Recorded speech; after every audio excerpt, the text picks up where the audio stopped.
Start at Inverness Country Club. Follow Dunaway on Twitter.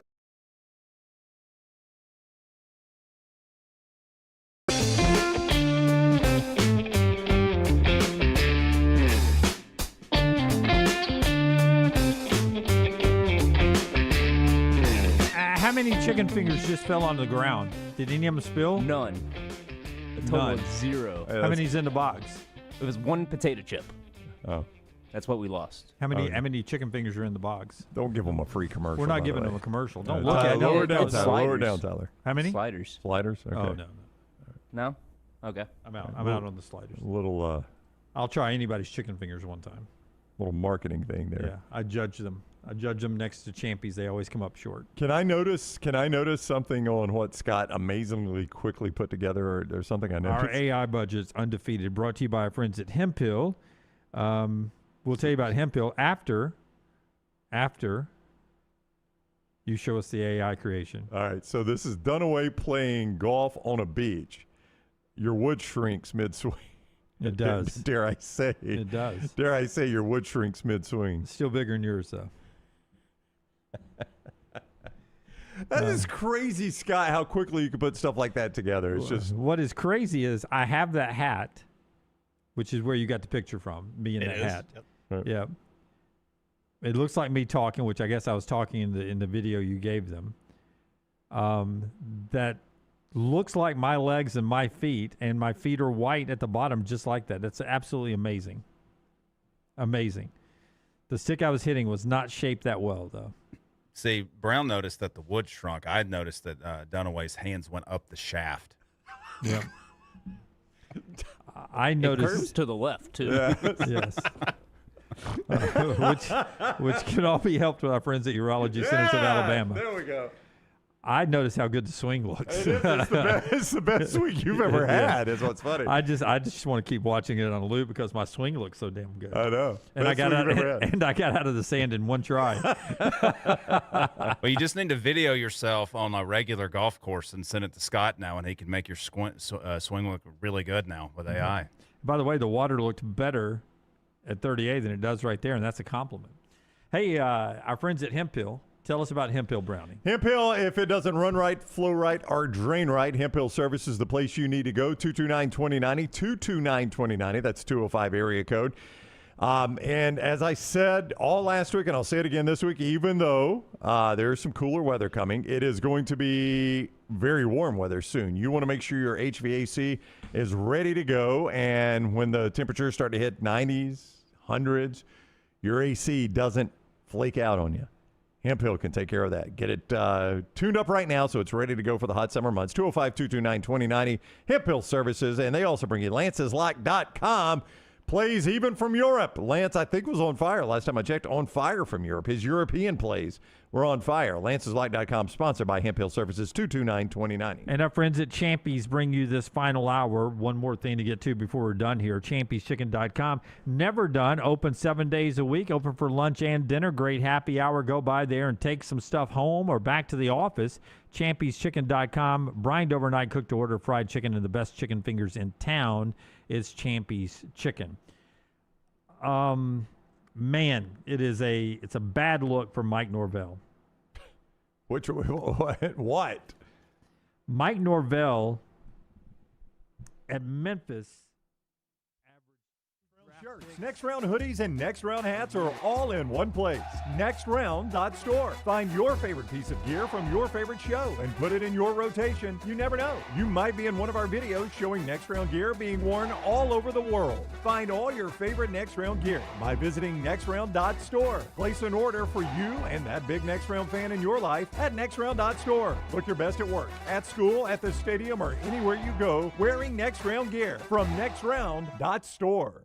Catch up on all of today's Next Round on demand through the podcast platform of your choice. Apple, Spotify, iHeart, or Google Podcasts. Wherever you listen, always like, follow, subscribe, and turn on automatic downloads so you never miss any part of the Next Round. I'm attorney Alexander Shinar, Alabama born, Alabama raised, and ready to fight for your rights. I have one of the largest firms in Alabama, and we are here to help you get the compensation you deserve. Call me, Alabama, 323-1000. Your representation is made that the quality of legal services being performed is greater than those of other lawyers. Jim Dunaway. Lance Taylor, Ryan Brown. Live from the Birmingham Racecourse Casino Studios, the next round, presented by Bud Light, is on now. Oh, as I sit here and look over our sheet today, we're going to talk about the race for the college football national championship coming up a little bit later on. Something I want to get into later, so get your mind right for this. Get your mind right. Get your mind right. Who should get credit for Fernando Mendoza? Okay, I want to bring that back up because a lot of Jalen Hurts discussion over the years. We'll get to that. Possible beef with Kirby Smart. One coach keeps bringing something up. Is it fair? Kirby's in town tomorrow at the Regions Tradition. Can't wait to hopefully see him, weather permitting, to hang out with Kirby Smart. But, of course, we start the show with the Brendan Sorsby story that broke right as our show was ending yesterday. A true bombshell, wouldn't you say? It was. It was Pete Thamel's story. It's got a lot of legs to it. So let's start with the details. According to Texas Tech first, Brendan Sorsby is taking an indefinite leave, and he is checking himself into a rehab facility to get treatment for a gambling addiction. Sorsby allegedly bet on collegiate sports events dating back to his time at Indiana. So he was Indiana, Cincinnati, now at Texas Tech.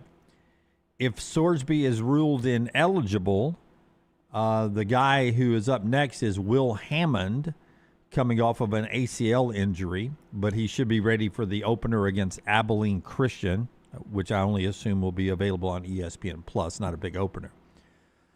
Texas Tech's coaching staff and billion-dollar booster supporting Brendan Sorsby's decision here. But the legs of this gets really deep. Thousands of online bets, legally bet, by the way, should be pointed out, on a betting app in a state where that is legal. And maybe not by his age, though. That's one thing they've got to look at. That does become a problem. What age was he when he was betting in which states? There could be an issue in that. Yeah, but it was in a state. I know what you're saying. A legal app where it was legal. If you were of age, it would be legal to do in that state. Yeah. Yeah, but the age thing is because this apparently goes back to his freshman year at Indiana. That's right, and they're going to have to look into that. Yeah, where he supposedly bet on an Indiana game that he was not playing in, but he was on the team, according to one of the allegations. Cincinnati, the reports come out that Cincinnati knew about this, which isn't a good look. They are going to get some NCAA scrutiny here. I guess Texas Tech is the one that doesn't jeopardize losing any games, but they may lose their quarterback. And there's the possibility that Sorsby may come out of rehab and go straight to the NFL. That's on the table too if he's ruled ineligible. And keep in mind, this is all on the back end of him becoming reportedly maybe the highest paid player in the NIL era, $5 million plus to be the quarterback at Texas Tech. And this comes on the same day that his lawyers filed a court order to get Cincinnati's liquidation claim kicked out of court. Cincinnati was trying to get $1 million from him. And his lawyers are trying to get that liquidation kicked out of court, saying they don't owe Cincinnati $1 million for his departure. Big day for the Sorsby household. A lot going on there, Jim. So let's start first with, we'll say it up front, we hope he gets his treatment. He is the tip of the iceberg. Gambling in our country, if it is not handled correctly, can be just like alcohol or anything else that is legal in our country. It can be abused. That's right. There's no doubt if you've got an addictive personality, you've even if you don't, you got to set up some guardrails and watch those things. One thing that was absolutely miserable in the story to me, can I get Forrester in this? I knew this was a thing, but you're a big baseball guy, Forrester. I cannot imagine how miserable it would be to sit at a baseball game and bet on balls and strikes. And apparently there was one Cincinnati Reds game, at least one Cincinnati Reds game, where Sorsby was betting on balls and strikes. How miserable would that be? I get overwhelmed. I can't do two things at one time. they're throwing pitches every, 30 seconds now, every 20 seconds? How miserable does that sound, betting on balls and strikes? Yeah, I don't know. That's bizarre. I didn't even know that people really did that. But the graphic I've got up now said bets ranged anywhere from $2.50 to less than $1 per pitch. Yeah, I mean that's a pure addiction. You're not even doing that to make money. I mean, $2.50 or $1 per pitch. Yeah, I mean you're at it's a 50-50 proposition, by the way. Ball or strike, it's going to be one of those. It is one of those. There are more strikes than balls in a game, so I guess you're better off going strike. You're probably getting odds one way or the other. Look, I mean, I've been at baseball games where you're betting with, like, at the end of the inning when the catcher rolls the ball back out. Oh, with your buddies, not using an but app. that's what I'm saying. Yeah, with your buddies, and you bet whether it stays on the mound or not. That's and in the dirt or not. Yeah, in the dirt or not. I mean, not everyone, but a lot of people have played that game at a baseball game. That's $1 at the end of an inning. Or it was actually the only part of not the only part I enjoyed our broadcast from the SEC baseball tournament, but inevitably we would do our radio show from the SEC baseball tournament. Our show back then was, well, we did some out there when we were in the mornings, but we were middays 10 to 2. Baseball would be going on. We were never talking baseball. No, yeah, it's always football. We were talking college football. Yeah. We weren't breaking down the Ole Miss pitching rotation. Yeah. We didn't know it. Yeah. There was a baseball game going on. Right. We'd do score updates and mention it for our great friends at the SEC. Come on out. It's a great atmosphere. We're all here. Buy tickets, yeah. But we were bringing in media people from the press box to talk football. But we, with LT, me, and Brown, we would sit there and I think it was $1. It was $1 an inning. An inning. We were like on or off. Yeah, on or off the dirt. Yeah. I mean, people have done that at baseball games. For years. That's friends having fun. This is going to some sort of legal gambling or potentially illegal. You never know, but legal gambling in this case. Oof. And actually betting on it. I'm like you. I just can't imagine doing that pitch to pitch. That seems miserable. My app doesn't update that fast to do that. I don't see how it works. My attention span doesn't last that long. Like I don't know. That is a hallmark. Like if a friend told me they were doing that, I would say, you need to get this under control, buddy. I mean this is borderline addiction here. This is in stadium betting, so I would imagine you got to be at a certain part of the stadium using their technology to bet on the balls and strikes. I would have to think, yeah. In-house there. The Cincinnati Reds, by the way, isn't that the location where I thought the same thing. Back where the Alabama baseball guy coach called his friend, and that's where he went and tried to place that wager was at the Reds sure game. Is. Yeah. I thought that same thing when I saw that story come out. I'm like, that's not the first time that sports book is come under scrutiny. Yeah. By the way, they apparently have good cameras there. They work really good there at the Reds. You're not going to sneak one in on that one, are you? Yeah. So here are the ramifications. Texas Tech. We'll do that first. All right. Do they have their quarterback this year or not? Your gut right now is. Their quarterback being is Brendan Sorsby their Brendan quarterback? Sorsby My gut would be no. Is going to play. My gut would be no. My gut would be no too. Yeah. If they go by the rules they have in place, and all this proves to be even a tip of it true, an Iowa quarterback, there are guys who have lost their eligibility, and it's betting on college sports of any kind, not just the ones you're part of. And they're trying to lessen the rules about pro sports and other sports because gambling has become such a big part of the sports experience in our country. So they're trying to change the rules. They haven't. But I don't think you'll ever change on betting on college athletics when you're a college athlete. Yeah, or the NFL when you play in the NFL. I mean, it's strict. In the NFL, it is strict. You cannot bet on the NFL, and you cannot place a bet from an NFL facility. Like, there are strict guidelines in the NFL and that's what has popped some of those guys. Not that they were betting on the NFL, but they were placing bets inside a facility. So, I mean, there are strict guidelines, and you're right. That one's never going to change. Lance plays usually the role of the guy who doesn't, think anyone is genuine. He is always has the ability to look at the darker side of a story or timing of something. So since Lance isn't here, I am the guy playing that role this week. It comes really at not a genuine time to announce I'm going in rehab on the same day that the story is breaking, that I'm under NCAA scrutiny. Yeah. It seems like if the NCAA wasn't hot on my trail, I wouldn't be checking into rehab. Is that fair? It's Is that 100. fair? Yeah, I mean, it's 100% fair. Like, I don't want to use that as an example. Yeah. But that is always the first. Hey, I got a problem. I'm having the problem taken care of. That's right. That's right. And it's. I don't want to be 100% skeptic on it and say you're just doing this. Oh, here's a good example: Tiger Woods. Did Tiger Woods need to deal with his sexual addiction? No, the other addiction is his prescription drug addiction. I was going all the way back to his first news conference. I know Yeah. his prescription drug addiction prior to having that accident recently. No. But he has the accident, and in the wake of that, you do that. Does he need the help? Yes, he needs the help. Is there also a PR element of it? 100% there's a PR element of it because you could go to the facility without announcing it, and nobody ever knows, and you get the same amount of help. You announce it so that you tell the world, your fan base if you're Tiger, your sponsors if you're Tiger, the golf world, I'm dealing with this. I admit I have a problem, and I'm dealing with it, and I want you to know.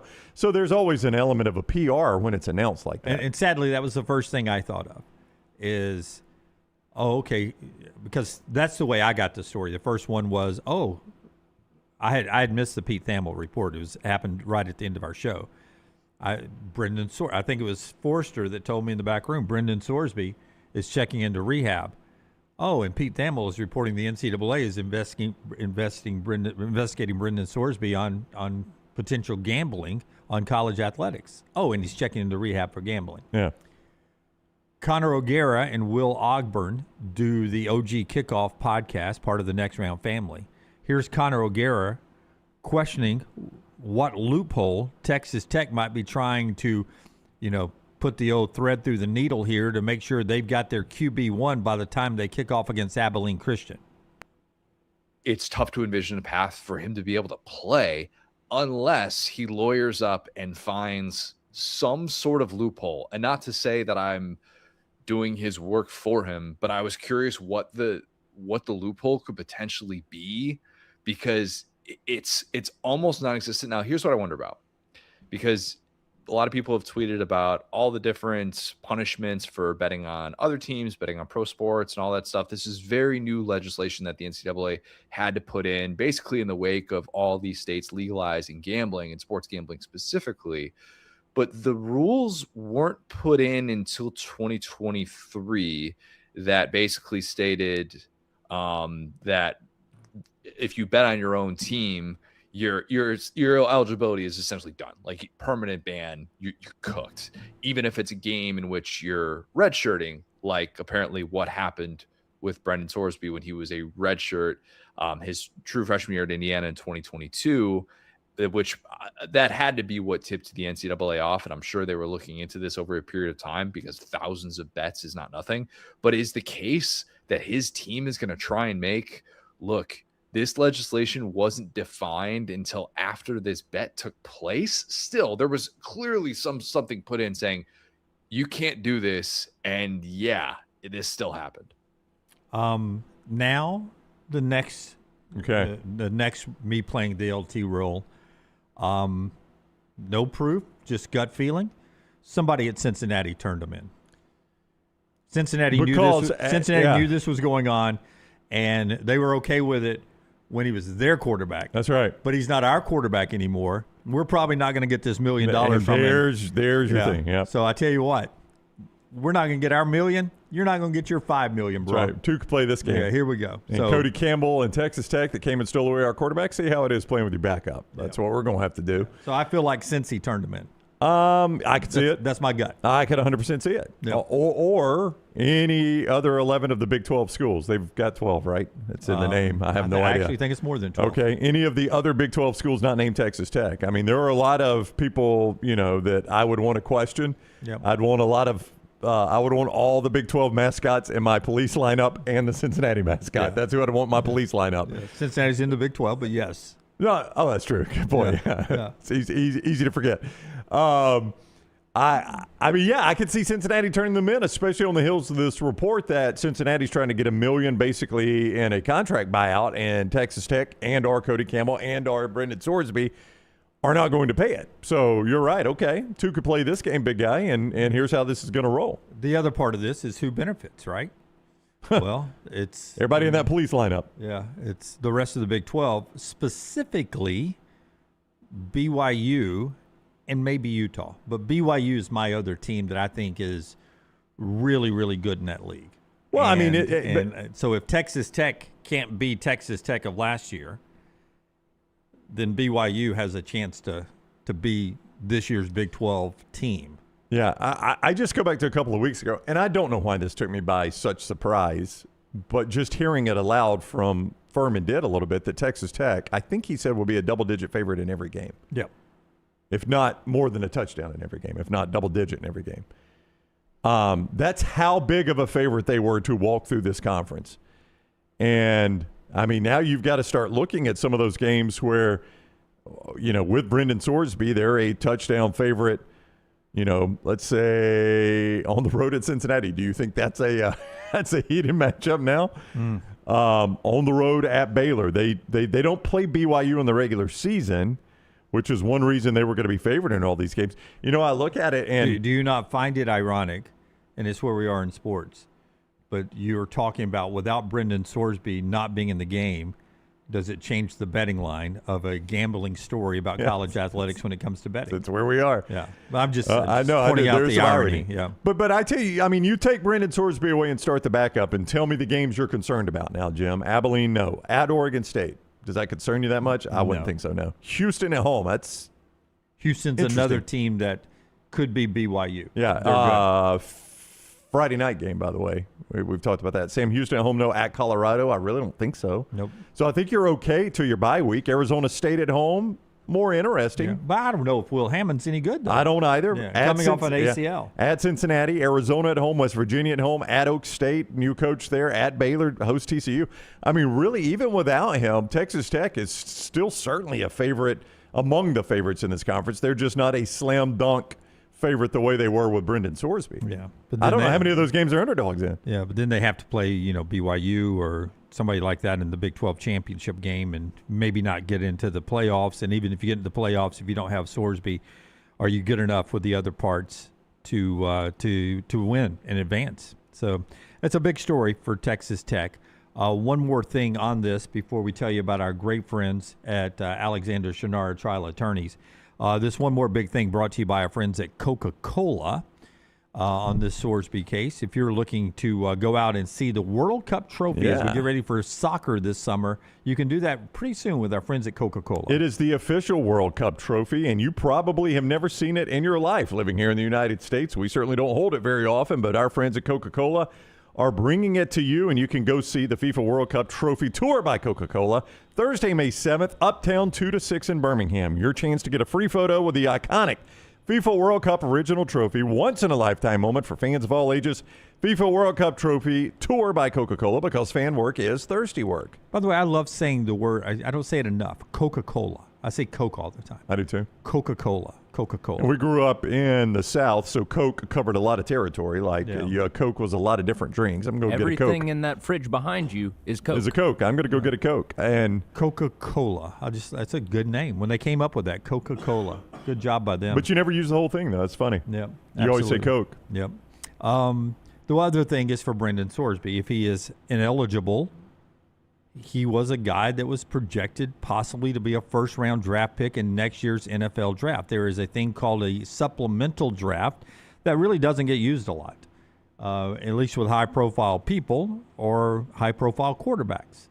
There was a time, I think we've had one or two really good quarterbacks that have gone supplemental Bernie Kosar. draft. Yeah, Bernie Kosar went. Bobby Humphrey went in the supplemental draft, a local tie. It's been around since 1977. Would you like to wager a guess at how many players have been drafted since 1977? In the supplemental draft? In the supplemental draft. I'm going to say 9. It's 46, so more than you thought. Yeah.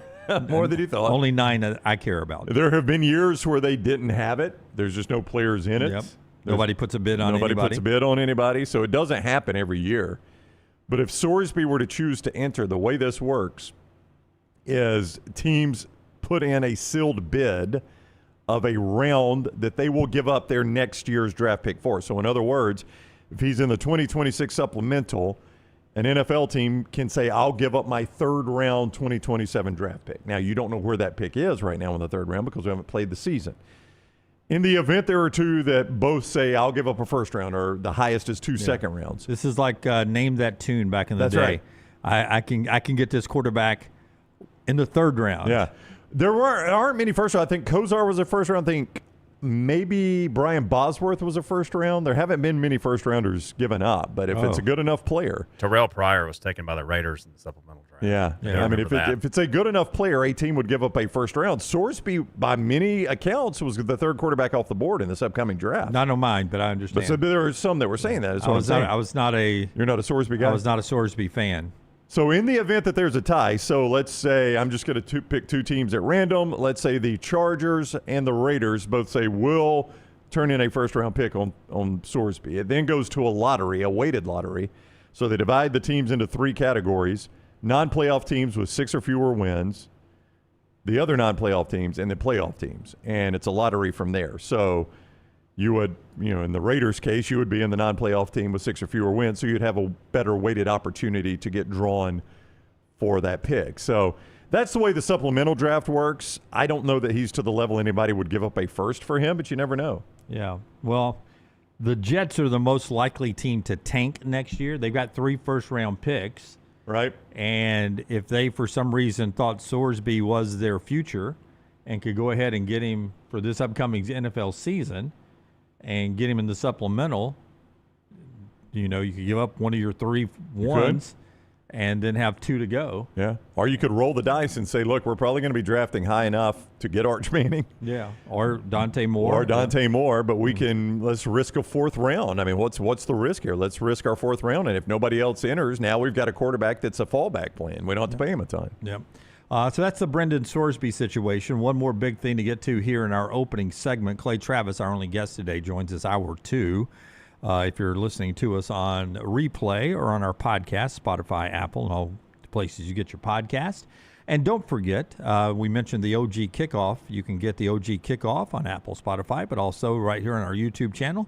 New shows dropping all the time. Set your alerts and enjoy Connor and Will as they do the OG Kickoff right there. Our friend Alexander Shinara bringing you this show today. Tell us. Shinara.com. Alexander Shinara, trial attorneys, the place to go with any sort of legal issue you face. You go to Shinara.com.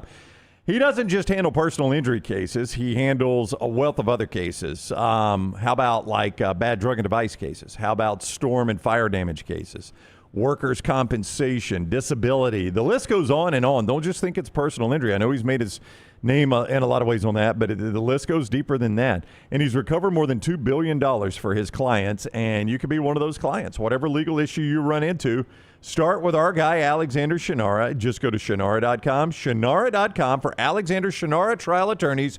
You don't pay a dime unless they win your case. Shinara.com. Shinara.com. Another big talking point today as we get ready for the NBA draft coming up. And I only bring this up because of Amari Allen. The official list went in last night, early entries into the NBA draft. 71, that's already down to 70 as Arenas of USC pulled his name out. He was on the list. He decided, I don't want to be on the list. Take me off the list. So it's down to 70, but 71 is your official number this year. That's the fewest number of early entries into the NBA draft since 2003. There were 106 last year. So it's down from last year, 106. In 2021, which, by the way, was pre-NIL, there were 363 early entries into the NBA draft. Now, there's just 71, which is already down to 70. Amari Allen and technically LeBaron Philon is an early entry, too. We don't expect Philon to come back to Alabama. Amari Allen, if you are one of those people like Jim Dunaway, who hopes he comes back to Alabama or thinks he could come back to Alabama, the deadline is May 27th.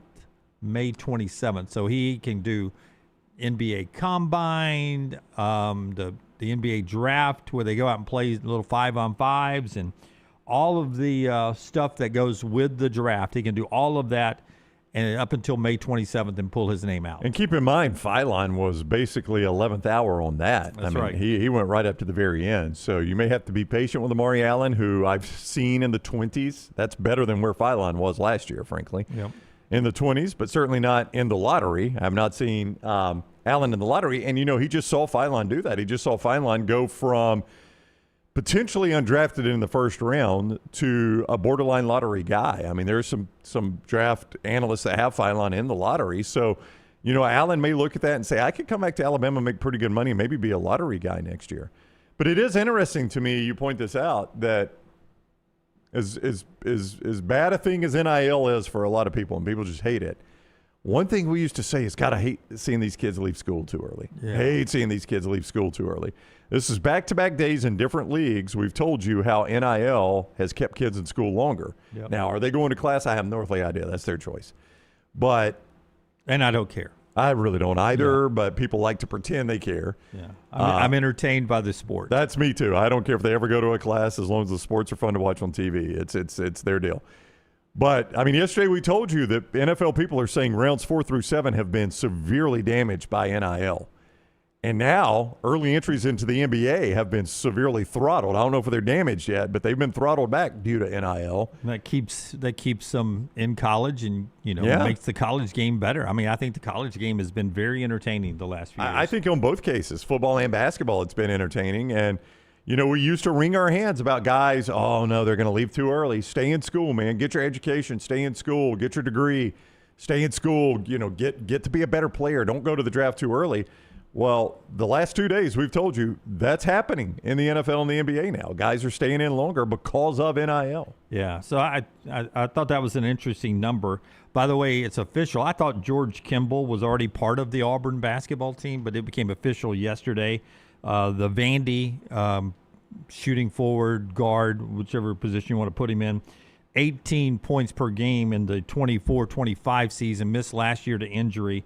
He's now part of Stephen Pearl's team, officially down at Auburn. And wait for this. And this is what really, jerks around some Alabama fans' chains here after what happened with Bediako last year. Arkansas picked up former 5-star power forward Micah McKinnon, and I'm mispronouncing that 1,000 ways, I'm sure. He's Finland. Micah, Mukinen, 6'10", power forward, 5-star guy. He left Finland, came to the U.S., played in some academy when he was 16, was so good he got close to a 5-star rating by the services, then moved to the big academy where a lot of good players go in Arizona, got his 5-star status, went back and played with the Finnish international team, and instead of going to college last year, played pro basketball in Serbia. So the professional league in Serbia, where he played and made some money. But now, after only scoring 2 points in something, he is coming to college to play in the United States with John Calipari in Arkansas. Yeah. 5-star power forward, 6'10", who came to the U.S. once, played high school, instead of declaring and going to college, chose, to me, bypassing his right to play college basketball, chose to play professional basketball in Europe, and then now is coming back to the United States. So this guy, you're saying this guy is a little different from what we're told about all these European pros is, well, they don't have college over there. That's right. The professional leagues are their college. Well, he was in the United States where I checked, we do have college. He already came here and played 2 years of high school ball. Yeah. In academies. And instead of saying, unlike my European friends, I got college. We got college right here. Yeah, I don't have to go back. I can stay right here. That's right. I'm already here. I can go to college here. He chose to go back and play. Didn't work out for him. So now he's like, well, maybe I'll try this college thing again. Yep. Yeah. It's weird where we drew lines. I'm going to be consistent here. Listen, if you're going to allow the European pros in, I got no problem with allowing the G League guys in. In fact, I got no problem allowing NBA guys back in. Pro is pro to me. But we've chosen, we being the coaches and the NCAA, have chosen to draw lines in weird, crooked spaces.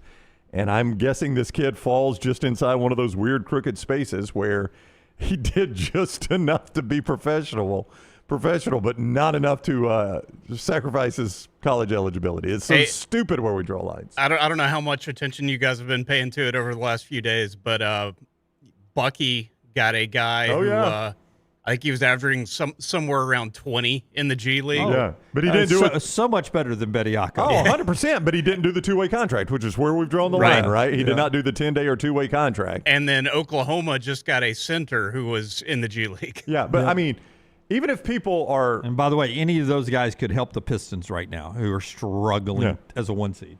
Even if people were against the whole Bediako situation, I'm fine with that. You get your opinion, I got mine. But there's nobody that can't admit this is dumb where we're drawing this line, right? Yeah. Well, it's just confusing. What Scott just talked about, we got a guy that's averaging 20 a game in the G League that's going to come back to college. And the only reason he can is because he never signed a two-way contract. We've just decided that's where we're going to draw the line. Yeah. It's the dumbest thing I've ever heard. The guy's good, though. He's scoring 20 in the G League. Well, they don't play the same kind of defense, but we'll see. Bucky's reloaded pretty good, by the way, at Texas A&M. Yeah. Boy, we talk a lot of basketball on this show, don't we? We should be such a football show, but it's basketball state now. Yeah. Sometimes. Hey, you want to do a little more? Check out Cal's class here. This is what I expected him to do. I've been saying this. We easily tap Florida, the number 1 team in the country, but every time Arkansas has added somebody, I've been like, dang, this Arkansas team's going to be really good. And look at that. Those are I can't count stars that much, but that's 5 times 4, so that's 20 stars on our screen right now, divided over 4 players. That averages 5 apiece. Is this surprising to anyone, though? I mean, isn't this what you expected Cal to do? Well, this is Cal with unlimited money. That's right. And Cal went up there and he unlocked the Tysons and the Walmarts and all the industry that's up there. By the way, and it's not all Tyson chicken, but I went and watched my nephew. I mean, do you guys ever think? I mean, just stop for a second. Okay. And we can send this out on a poll question if you want to. We're doing more polls. More poll questions. 1990s radio again today. But now think about this. Yesterday, a chicken company not to be named came up here and dropped off free chicken to try to get people fired up for their chicken. All of a sudden they have competition next door, so they're like, I'll tell you what we'll do. We'll go to office buildings and give them free chicken. Yeah. By the way, because of the way my schedule worked yesterday, where I ended up going to that chicken place, different location, to get their chicken fingers. They're pretty big. They're not Champies, but they're close. Okay. So it worked. It did. How about that? Before I just ate the free chicken. Yeah, I noticed that very quickly. Within a golf cart ride of my house, I've got 4 places that specialize in chicken fingers. That's right. And that's not counting 3 Chick-fil-A's that are in the same area. That's okay, right. so you're following me so far, right? Yep. So I got 4 chicken finger places and 3 Chick-fil-A's, and I don't even have to.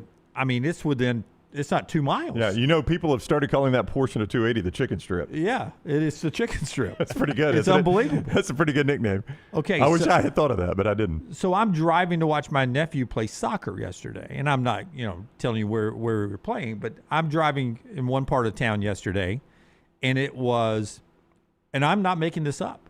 When I got off the interstate to where I got to the high school field he was playing at, I passed 6 places that sell chicken wings. Yeah. Whether they're exotic or whatever kind of wings they are.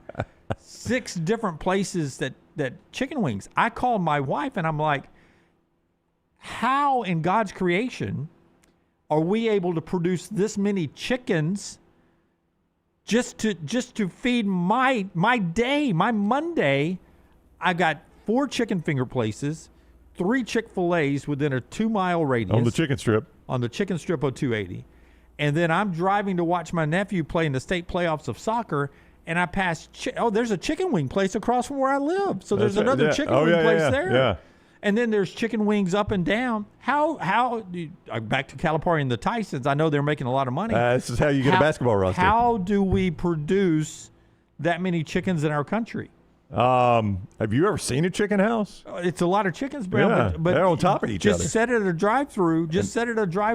At Chick-fil-A or one of these chicken finger places. They all lay eggs. I know, but we're cleaning out that chicken house in one day of a drive-through. And those eggs hatch right away, buddy. Jim, my family owns an industrial farm in Dalton, Georgia. 12 chicken houses are on it. I've helped put the baby chicks out in that thing.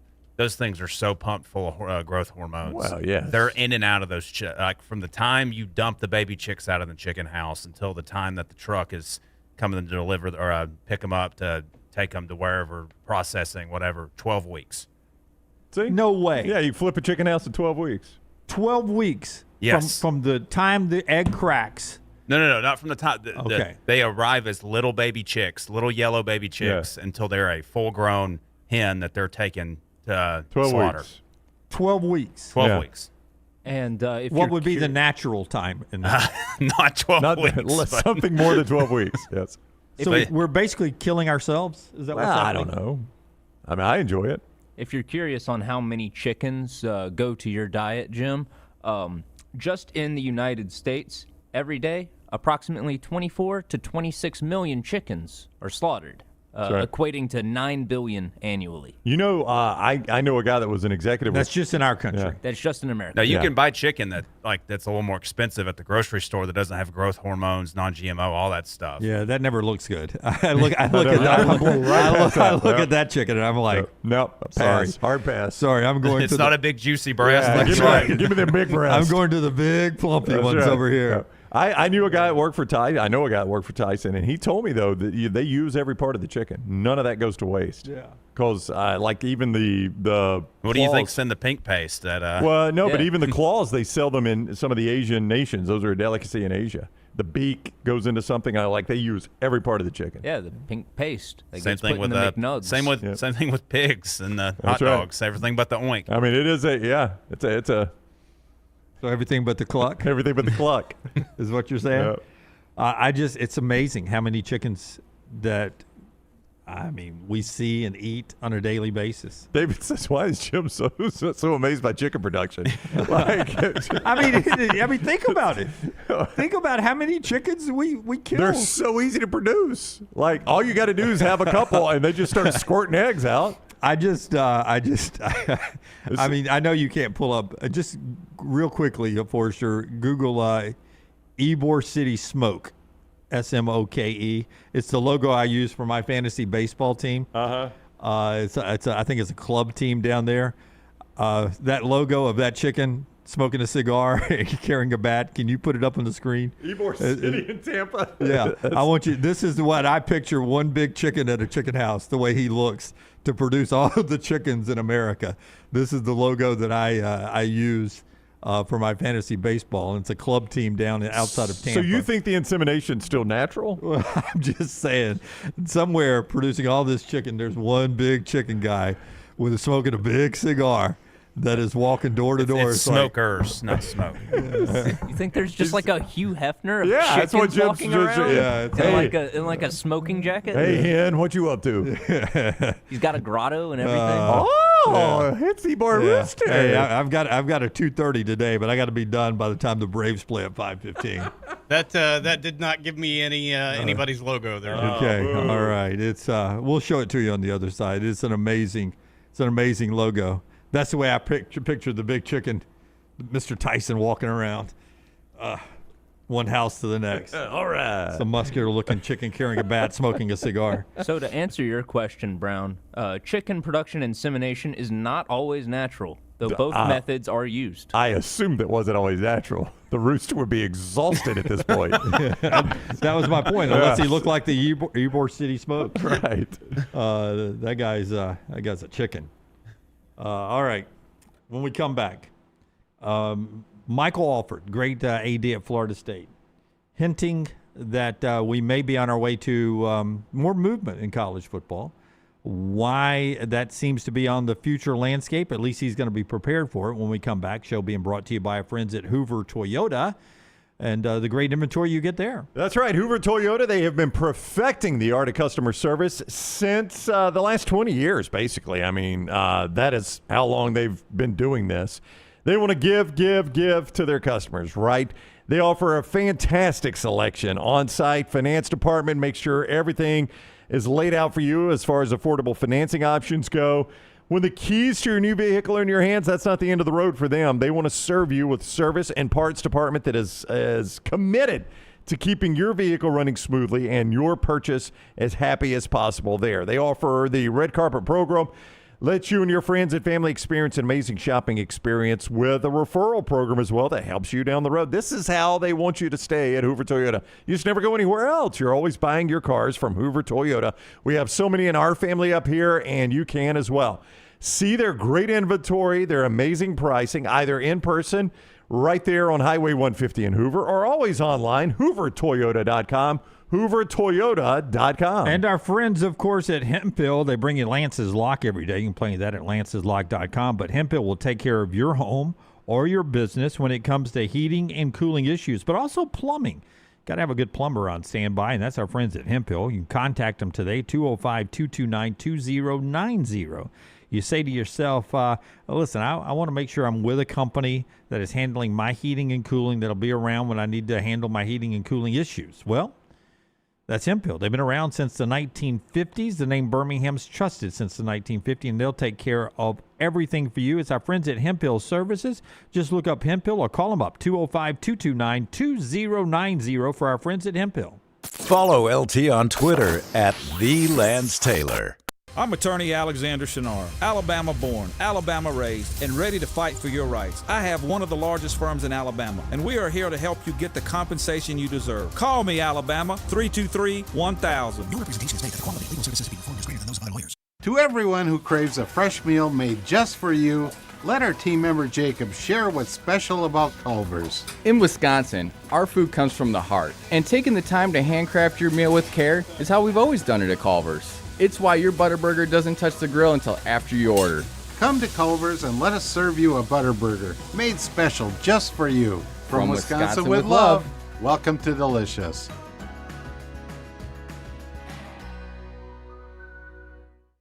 At Central State Bank, we are large enough to serve you and small enough to know you.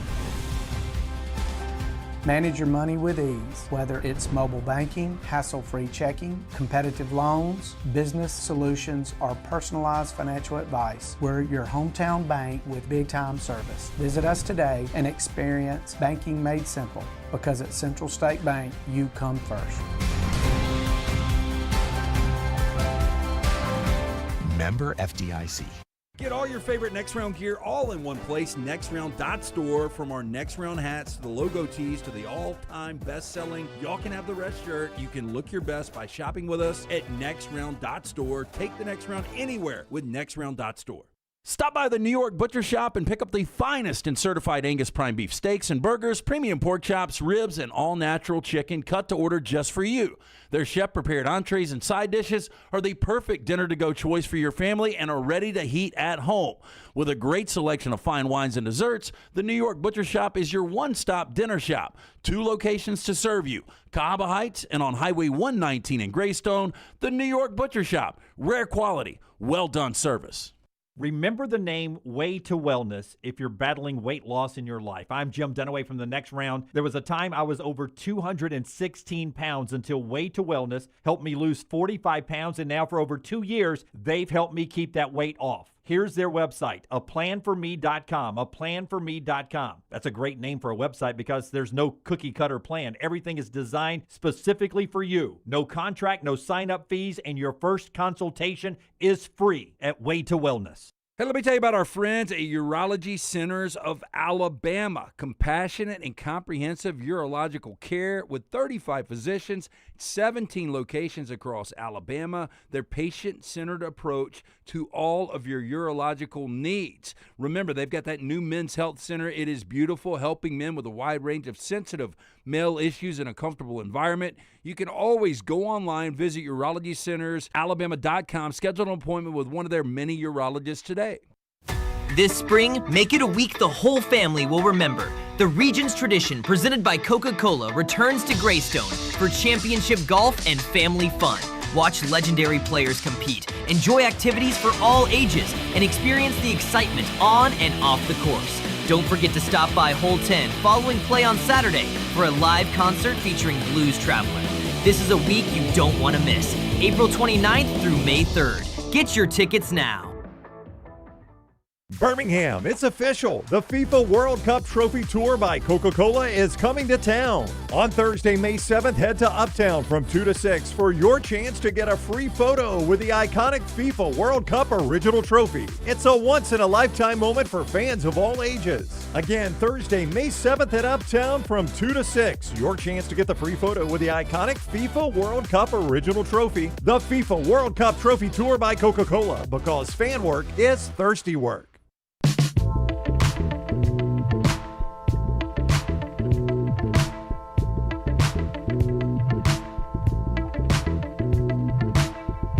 All right, our friends at Kalshi brings you part of the show today. Brown's about to tell you about Kalshi. If you want a little, if you like to wager on the Kentucky Derby, is that this weekend? It is this weekend. Here, Yeah, I'll make that part of the read. Kentucky Derby this weekend. If you want to wager on the Kentucky Derby, here's a little advice for you. If you don't like to bet the favorite, Renegade is the betting favorite. At least it was 4-1. I think it still is 4-1 betting favorite.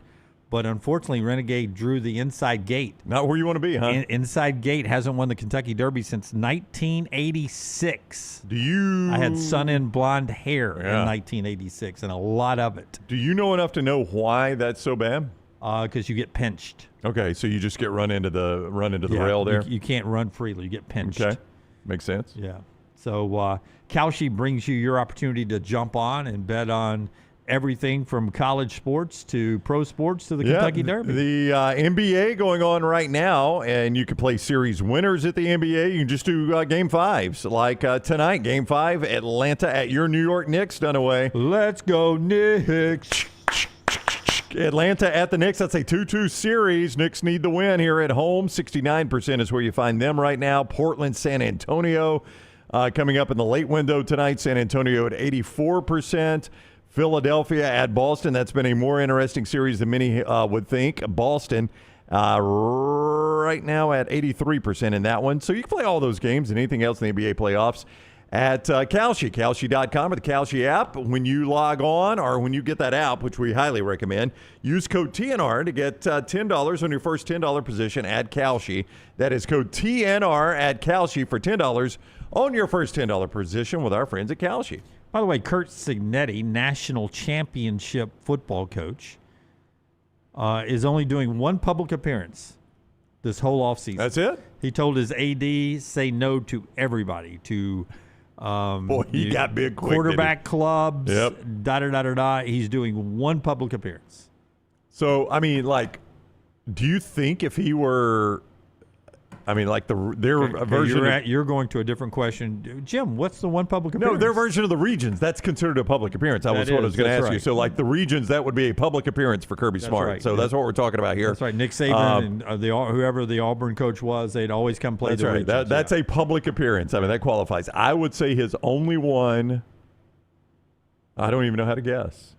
He is going to set the pace for the Indy 500. I remember he was named Grand Marshal, yeah. And he's going to be in the pace car for the Indy 500. He says he will do that, but say no to everything else. That's pretty wild. Yep. I mean, he got big time quick. I mean, there's a time the Indiana football coach would have done any public appearance just to try to get butts in the seats. Yeah, so Kirk Cignetti, his one off-season public appearance, he'll set the pace at the Indy 500. All right. Here is Michael Alford, AD at Florida State. He says over the next 24 months, quote, potentially more movement within the industry, end quote. And this comes after there's been a great discussion where Florida State's athletic budget is expected to be as high as $250 million in 2027. Now, I think that's where we're all headed, to the $250 million neighborhood. Would agree. And Michael Alford is saying we've got to make sure that us at Florida State is where we need to be when this next potential movement happens within the industry. And when he says potentially more movement within the industry, we all are thinking more expansion of the Big Ten and the SEC. Yeah, the SEC and the Big Ten growing. He would kill to be in the SEC. I think he would kill to be in the Big Ten. Oh, he'd take either, but I think if you gave him the choice, he'd go SEC just because you're right there with Florida, right? And that has always been I don't know that dynamic, but I'm sure Florida has looked down their nose at Florida State a little bit because we're SEC and you're ACC. That would put you in that same conference right there, and it would be such a good spot. You're very close to Athens, Georgia. I know you don't think of it in those terms, but it's not really that far from Athens, Georgia. You recruit South Georgia anyway. That's a big, hot recruiting bed. I think that's obviously really the not that far from Auburn. Yeah, it's not. It's not as bad a drive as you think. Now, it's a boring drive. It's just not as long as you think it is. I've made that drive before. Tallahassee. You go through a lot of country Georgia to get to Tallahassee, and then some country Florida too. But they would kill to be there. I don't know. I love Michael. Michael's a friend of ours. We've known him a long time. I'm just afraid they're not as attractive as he's making them out to be. Like, what is the benefit of the SEC to getting Florida State? Sell me on that one. If I'm Greg Sankey, you're Michael Alford, sell me on me going to my athletic director saying, okay, I got an idea for you guys. We need to take Florida State in. Sell me on that. I would have sold you on it. It was an easier sell when it was Clemson a few years ago, but Clemson's becoming a harder sell on me now too. That's right. Because the sell would be Florida State's a brand. I got plenty of those, Michael. Clemson is a brand. I got plenty of those. You want brands, though. I do, but you I got a lot of brands. non-brands. I've got Texas. I've got Oklahoma. I've got LSU. I know. I've got Alabama. I've got Georgia. I got brands. So if we are expanding and everyone's going to expand, you're going to expand to non-brands. So you know what you have then playing on Saturdays? You have non-brands playing non-brands in some games. Yeah. You have Alabama playing non-brands, which isn't good for TV ratings. So the more brands you add, the better TV product you have. So that's why Florida State and Clemson's interesting to me. And you're approaching it from you've got to expand one way or the other. You may as well take us in. And if that is the case, they've got a better shot. And that is, Michael's saying potentially more movement within the industry. We need to be ready to go if that happens so that we're not left out of whatever the future holds. And we're still debating the playoffs of the future, the structure of all of this, who's going to govern who and all that down the road. Now, it's been a while since I've checked in on this because expansion has kind of died down. But every time expansion starts bubbling up, if you've ever noticed, it never bubbles up. It just happens. Yeah, it just happens. Yeah. So usually when it gets quiet is when you should be on alert. And I think you've been told the same thing. What I've always heard from people connected to the SEC is a North Carolina team and a Virginia team interests them more than anything. I understand that. But when you start talking, I think that's different now.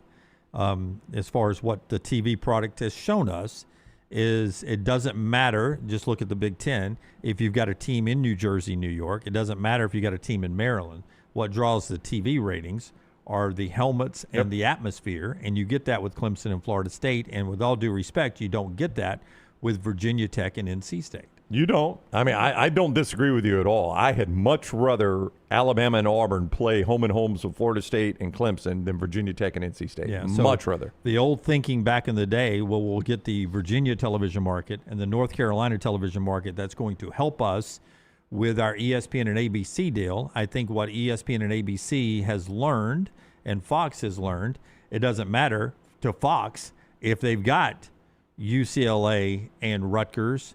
What matters to them is that they've got USC, they've got Michigan, they've got Oregon, and they don't have as many brands as we have in the SEC. And by having not those many brands, they have a lot of crappy football games they have to put on their TVs at Fox, CBS, and NBC. Here in the SEC, you can lock it on ABC all day long. And by the way, you still got good games on ESPN and the SEC network. You know what I would like to know, and you worked in TV enough to know, I think you would have a good guess on this. What do you think gets better ratings in LA, UCLA, Penn State, or Oregon, Ohio State? Oregon, Ohio State. See, I would think so too. Yep. And truthfully, you know what probably does? Probably Texas and Alabama. Or Georgia. You think more people in LA watch Texas, Alabama than watch UCLA, Penn State? Oh, if they're head to head? Yeah. Oh, 100%. Yeah. That's not even a guess. Even if they're not head to head. Well, if it's true head to head, it'd be even more true when they're not head to head. Yeah. Well, it depends on what else is on at that point. Yeah. So you would think if Texas and Alabama are playing on ABC, UCLA and Penn State are playing on CBS. Oh. The midday games. If they're both playing at the same time. In LA. Yeah. Texas Bama gets more Los Angeles television ratings overnight, Yeah. 100%. ABC wins that battle over CBS. 100%. Not even close. See, that's pretty wild. It's not even close. Because that was your whole idea of getting in those markets, is now we got teams in those markets. Yeah. Hey, and by the way. And this backs up your argument. And by the way, if NC State is playing Virginia Tech in the state of North Carolina and Alabama is playing Texas or Texas is playing Georgia, I would guarantee in North Carolina and Virginia, NC State, Virginia Tech's not winning the ratings. No, I 100% agree with you. I mean, it's brands, and that's your argument. That is your argument is brand sell. Yeah. But, you know, you may win the rating in Richmond, Virginia, maybe. I don't know. But you're not going to, you know, does Richmond, Virginia matter that much to ESPN, ABC, or does the overall number matter? So the expansion may be coming. But I wanted to bring this up, and I'll bring it up after you tell us about our friends at Johnston RV. One more thing before we get to Clay Travis at the other side. I-65, exit 304 in Coleman, 334 in Decatur is where you find Johnston RV. You always find them online, johnstonrvcenter.com. Fifth wheels. Scott is showing you some fifth wheels. That is what is so in demand right now, the fifth wheels. And at Johnston RV, they've got a great selection of them. And for the next couple days, while we're in April, they've got some special bank financing that can get you an even better deal on those fifth wheels. That's what you get at Johnston RV. If you don't want a fifth wheel, they've got more than 300 other RVs in stock at both lots. I-65, exit 304 in Coleman, 334 in Decatur, and everything you buy that is new or qualifying pre-owned is covered lifetime with a lifetime warranty from RV Warranty Forever. See more online, johnstonrvcenter.com. And our friends at Urology Centers of Alabama, UCA, 205-930-0920 to make your appointment or check out anything they have available to you at their 10 great locations, urologycentersalabama.com. For 70 years, they've been giving you compassionate service, everything from prostate health to kidney stones, vasectomies, testosterone treatment. They've got it all for you there. Urology Centers of Alabama, 205-930-0920, urologycentersalabama.com. Florida State, brand. Clemson, brand. Miami, of interest to me. North Carolina, of interest to me. Duke, of interest to me. Georgia wins the Atlanta market, so I won't go Georgia Tech. But I just gave you 5 that were of interest to me in the ACC. Did you say Louisville? Louisville. I'll Okay. throw Louisville in there. It's a brand. It helped me more in basketball than it does in football, but there's 6. Jeff Brom just got a contract extension. Yeah, so. $8 million a year. Now do the Big 12. Of what I would want out of the Big 12? Yeah, the Big 12 is very healthy and very safe, because if I'm the SEC and I'm the Big 10 and I'm expanding, they don't have anything I want. Texas Tech is more attractive than it has ever been, but still not attractive enough for me to force my schools to travel all the way out there to play. Yeah. By the way, SMU's an ACC team. That's right. That's going to make my list before Texas some Tech. of these others. If you care about basketball at all, Kansas is attractive, but I don't care enough about it to take on their football. That's exactly right. Yeah. Which their football is better now than it's been in a long time. It's still not good enough for me to care, and they've got a new facility. They've just updated their stadium. They got a lot going for them in football, but not enough to get on my radar. But see my point here. The Big 12 has done a great job. They've created something for themselves, and they're very healthy, because I don't think they're going to get rated like the ACC is going to get. And that's another backing up of why the Seminole Club or whatever needs to give Michael Alford all the money he needs to get Florida State right. Give him his money, because Florida State needs to get right, because if the SEC is going to expand, and more importantly, if the Big Ten is going to expand, Notre Dame is always number 1 for either league. After that, the brands you're going to want to go get are all in the ACC. They're all in the ACC. I would agree. I think the Big 12 is safe. Like, there's nothing that screams SEC out of the Big 12. Like, Oklahoma has zero interest in Oklahoma State. None. So you don't even feel pressure from Oklahoma. Texas, they've got less than zero interest in any other Texas school. They had, they're back with Texas A&M at least, but they don't have interest in any other. So you don't have any pressure from your other schools. Hey, we need to get this. We need to get that.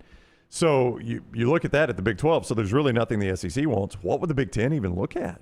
And Kansas maybe. Maybe I don't know for about their basketball. academics, but It's a bunch of. I mean, good. It's good. It's good, and it's entertaining football season. It's great during basketball season. Cincinnati's in a Big Ten state, and I don't think they have any interest in Cincinnati. But when we start looking at brands for college athletics, specifically college football, and the SEC and the Big Ten looks to expand again, the battleground will be the Atlantic Coast Conference. It will be. And that's why you need to, all the cigar-smoking Seminole boosters need to give Michael Alford his money so he can get Florida State right.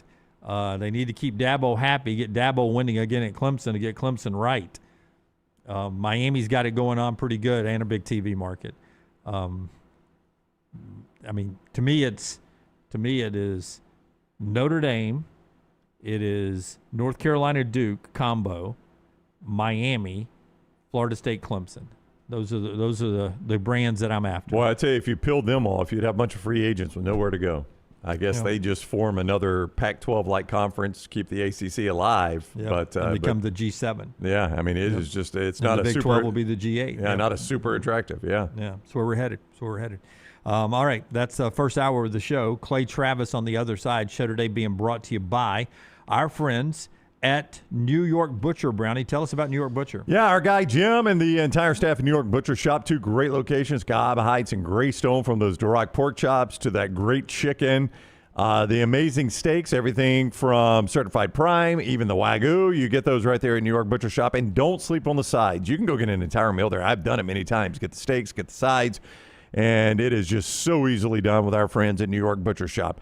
Go see them at Cahaba Heights and Greystone, or online, nybutcher.com. That is nybutcher.com. New York Butcher Shop. Rare quality, well done service. Follow Scott Forrester on Twitter at ScottForresterTV. I'm attorney Alexander Shinar, Alabama born, Alabama raised, and ready to fight for your rights. I have one of the largest firms in Alabama, and we are here to help you get the compensation you deserve. Call me, Alabama, 323-1000. Your representation is made that the quality of legal services being performed is greater than those of other lawyers. To everyone who craves a fresh meal made just for you, let our team member Jacob share what's special about Culver's. In Wisconsin, our food comes from the heart, and taking the time to handcraft your meal with care is how we've always done it at Culver's. It's why your Butterburger doesn't touch the grill until after you order. Come to Culver's and let us serve you a Butterburger made special just for you. From Wisconsin with love, welcome to Delicious.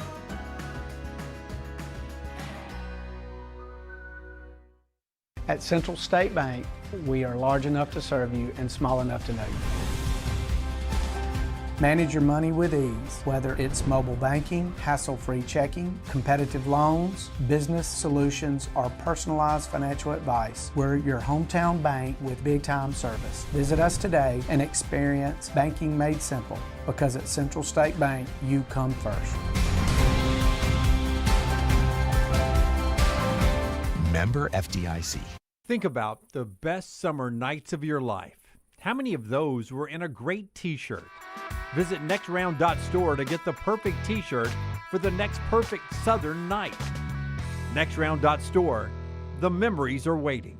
Hey, there's nothing worse than waking up to a plumbing problem. Don't get caught in a flooded house. Call the guys at Hemp Hill Services. Adam, Chad, and the team at Hemp Hill are the only ones I trust to fix it and fix it right the first time. Hemp Hill Services does it right and always at a fair price. For all of your plumbing, cooling, and heating needs, trust the name that Birmingham has trusted since 1954. That is Hemp Hill Services. Call now, 205-229-2090. That's 205-229-2090. Remember the name Way to Wellness if you're battling weight loss in your life. I'm Jim Dunaway from The Next Round. There was a time I was over 216 pounds until Way to Wellness helped me lose 45 pounds, and now for over 2 years, they've helped me keep that weight off. Here's their website, aplanforme.com, aplanforme.com. That's a great name for a website because there's no cookie-cutter plan. Everything is designed specifically for you. No contract, no sign-up fees, and your first consultation is free at Way to Wellness.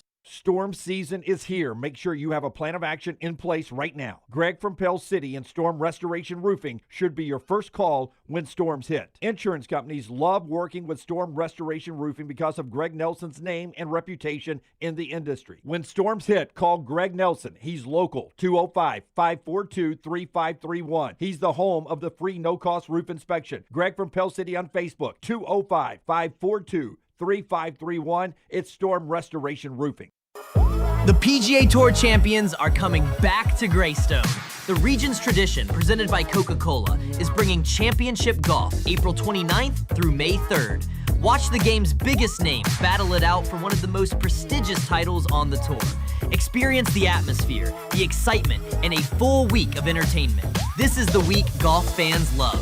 The region's tradition, presented by Coca-Cola, April 29th through May 3rd. Get your tickets now. Birmingham, get ready to pregame with the Birmingham Legion FC at the Coca-Cola Soccer Block Party May 7th from 2 to 6 at Protective Stadium. Bring the whole family for music, giveaways, and tons of family football fun for free from 2 to 6 May 7th at Protective Stadium. After the party, the Birmingham Legion FC takes on Miami FC with kickoff at 7 o'clock. Tickets for the match are available at bhmlegion.com. Come kick it at Protective May 7th with the Birmingham Legion FC and enjoy ice-cold Coca-Cola because fan work is thirsty work.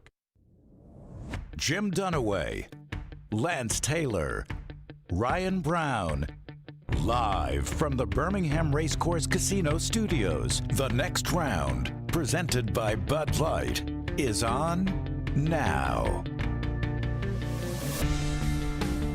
By the way, Alabama softball lost their first SEC series of the year last night, losing to Tennessee 4-1 up in Knoxville. So Tennessee won 2 of the 3 games between those 2 elite softball programs as we get closer to the postseason, both in baseball and in softball. We'll talk to Clay Travis in a second. The show being brought to you by our buddy Greg from Pell City and Storm Restoration Roofing. Some storms in the area today and tomorrow. Hopefully none of them get to be too severe, but at some point we'll have winds, shears, and thunderstorms that could cause some roof damage. And hopefully not, but you never know about anything else more severe that we've experienced throughout the years here in the South. Greg wants to be on standby for you, so go ahead and save this number, 205-542-3531, 205-542-3531, and stormrestorationroofing.com. So if storm damage happens, you don't have to hear a door knocker or worry about somebody you can't trust or somebody who's not deep-rooted in the local community like Greg is. He'll help you out. StormRestorationRoofing.com, A-plus rated, over 20 years of local service. He and his wife own the company. Some of their 10 kids work at the company as well. They're not going anywhere, and that's so important when it comes to a roofing company. They'll do roof replacements when they age out, storm damage repairs. Some of those can be actually done by Greg. He's got a builder's license. It's all right there, stormrestorationroofing.com, or a free no-cost roof inspection, 205-542-3531. Greg from Pell City and Storm Restoration Roofing. Clay Travis with us momentarily.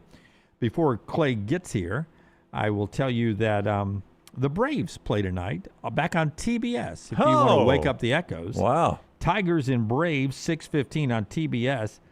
Right now, the Braves are 20-9, tied with the Dodgers for the best record in the National League. Yeah, when you said Major League Baseball. Yeah, Major League Baseball. When you said the Braves are first to 20, I mentioned that yesterday. That is not what people thought would happen. Everybody thought the Dodgers at this point would be 18-2 or something like that, or they'd get to 20.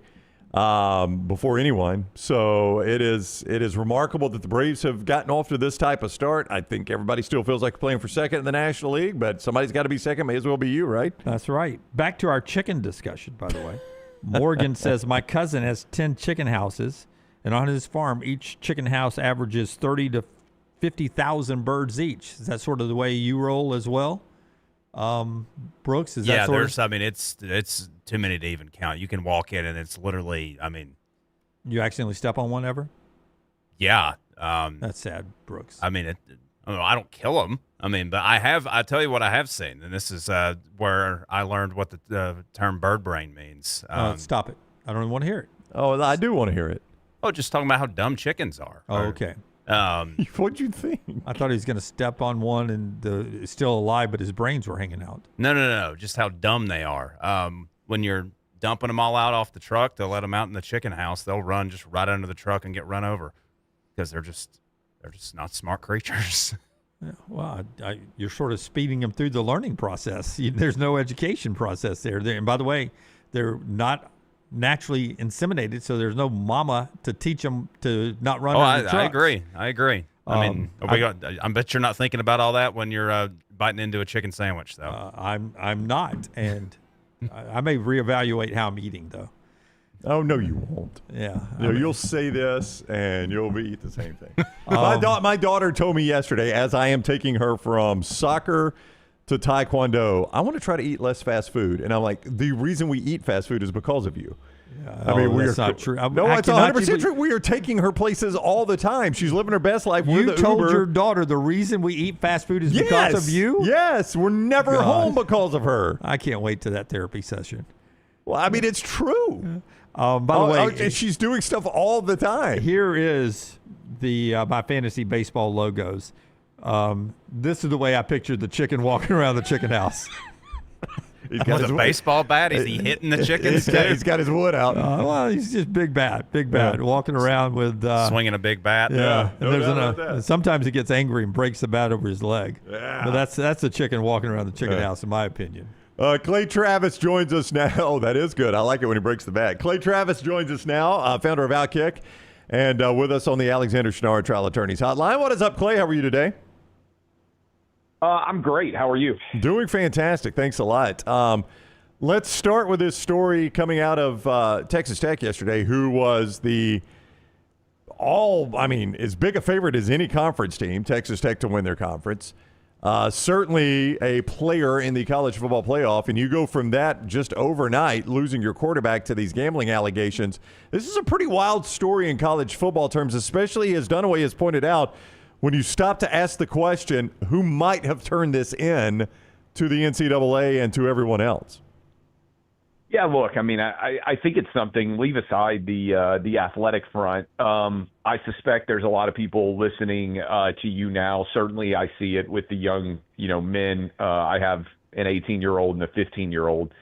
I think increasingly you see more and more young people engaging in sports gambling, right? And they start in high school. They're not starting in college most of the time.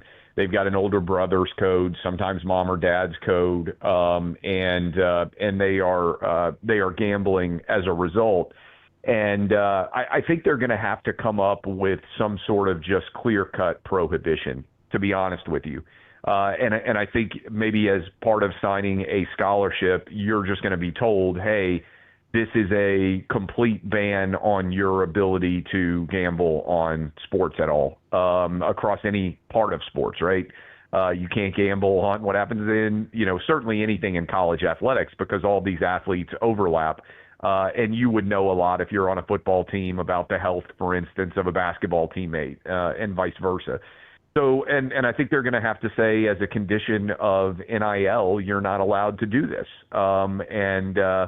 That seems like a reasonable, rational, coherent process. Doesn't mean that guys aren't still going to cheat.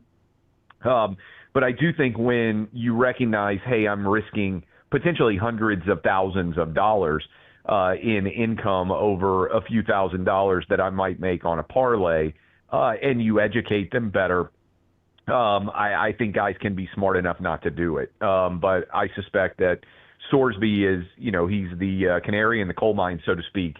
There's a lot more of this than meets the eye than is out publicly, I think. Fastest growing addiction in the country, Dave Ramsey called it the other day. Yeah, I mean, yeah. So here's my take on that. Let me. I like Dave Ramsey, and he lives here in Nashville too. Nobody talks about lotteries, right? Lotteries. I know you guys in Alabama don't have it, but most of the rest of the nation does. And you've been able to walk into a gas station in much of the country for a long time and buy scratch-off lottery tickets. And the money that has been made off those lottery tickets has, to a large extent, been purposed into the educational environment. And lots of people, probably some of the people listening right now, have gotten educational scholarships off scratch-off lottery tickets. why does nobody come after scratch-off lottery tickets? I'll give you another example. Before sports gambling was legal in Tennessee, the Tennessee Titans could sponsor lottery scratch-off tickets. Their logo was on the lottery scratch-off ticket. They got a proceed for that as a result, but I wasn't legally able to bet on who was going to win a Titans game. I'm not one of these people that believes in prohibiting things because some people have an issue with it. If I were, I would say alcohol shouldn't exist, right? I would say that weed shouldn't be legalized. I am generally of the opinion that we have to allow individuals to make their own decisions. Now, some things are so dangerous, right? Like fentanyl should not be able to be purchased on the streets, right? If you can use something and you die the first time you use it, I think reasonable minds can certainly draw the line on what drugs can and cannot be purchased and how they can be distributed and all those things.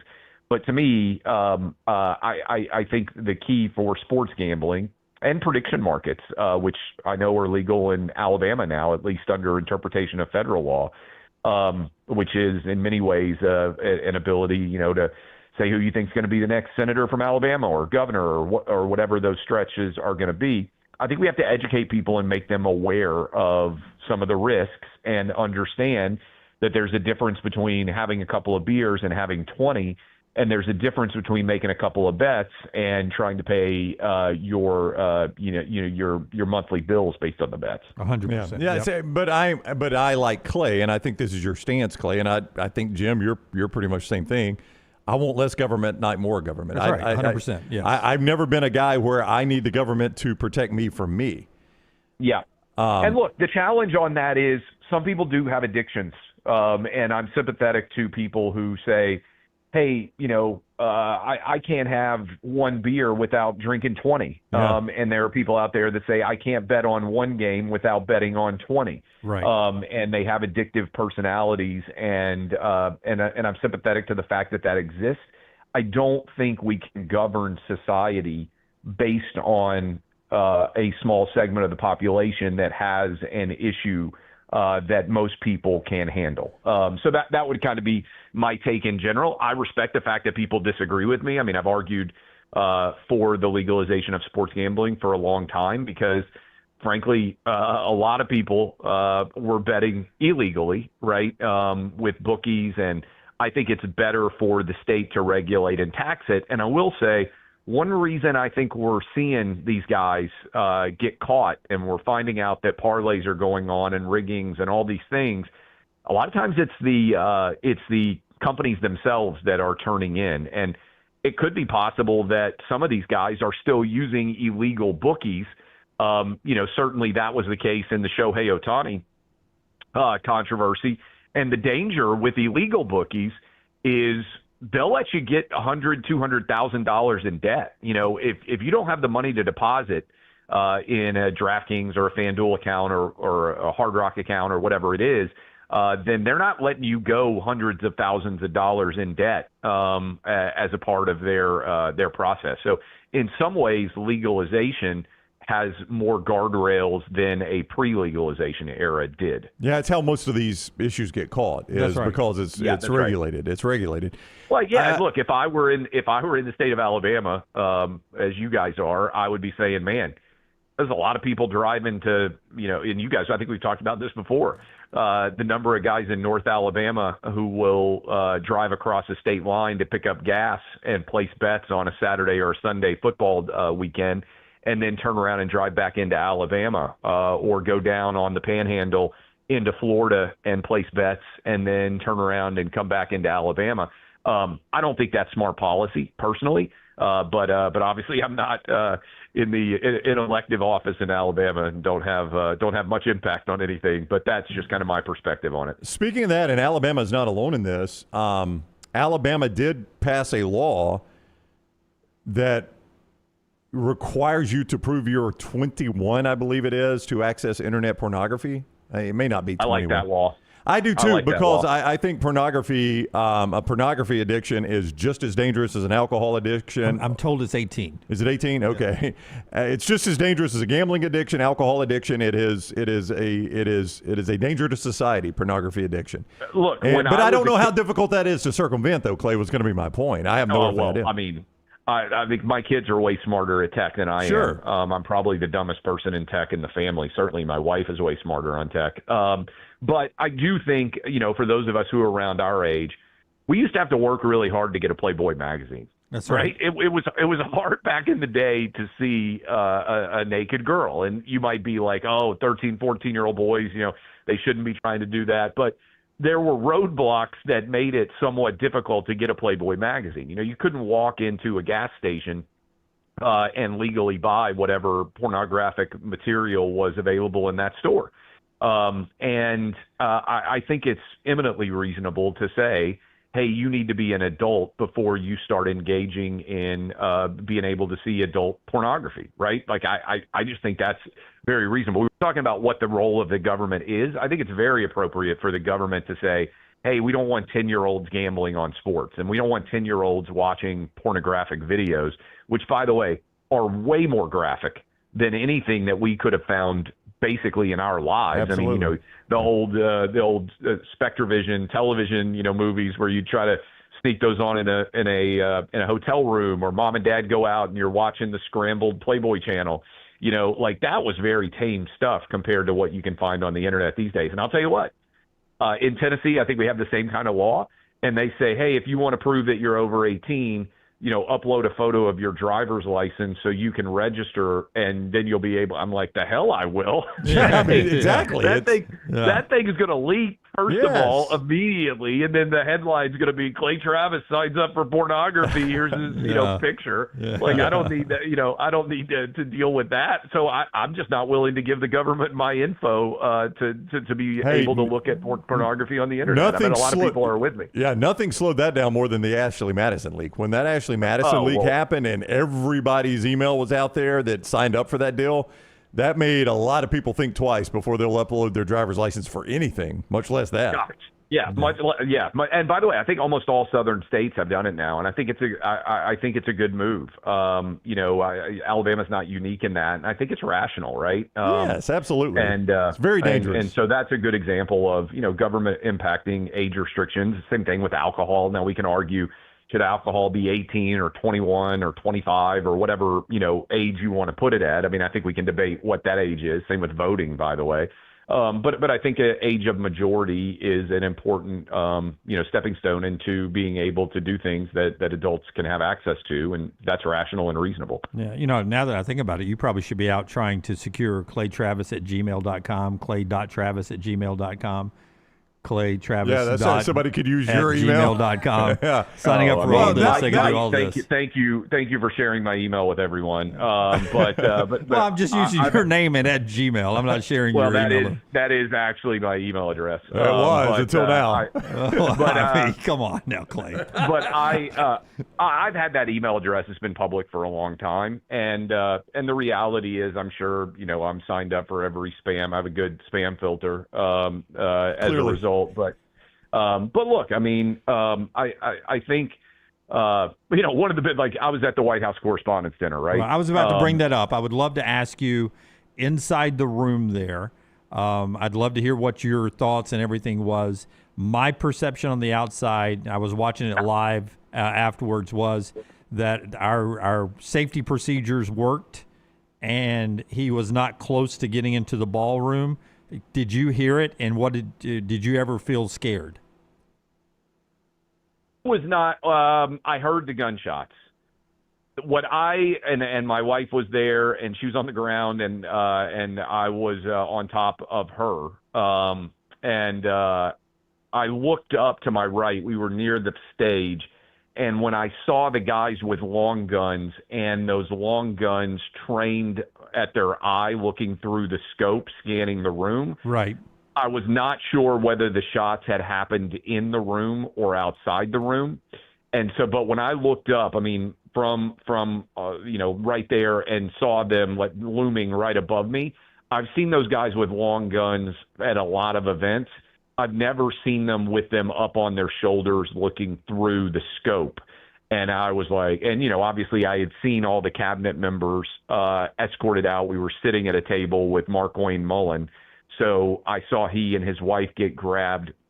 And so when I saw the scopes and I saw the guys up, I was like, oh, this is real. And so I wasn't really scared, I would say, but I was just like, this is a significant issue. And candidly, I was like, of course, I just, none of this surprises me, because whatever your politics are, when you have spent a decade telling people that Donald Trump is Hitler or a fascist or he's going to destroy American democracy, if you truly believe that, remember back in the day we used to have the debate, should you kill baby Hitler?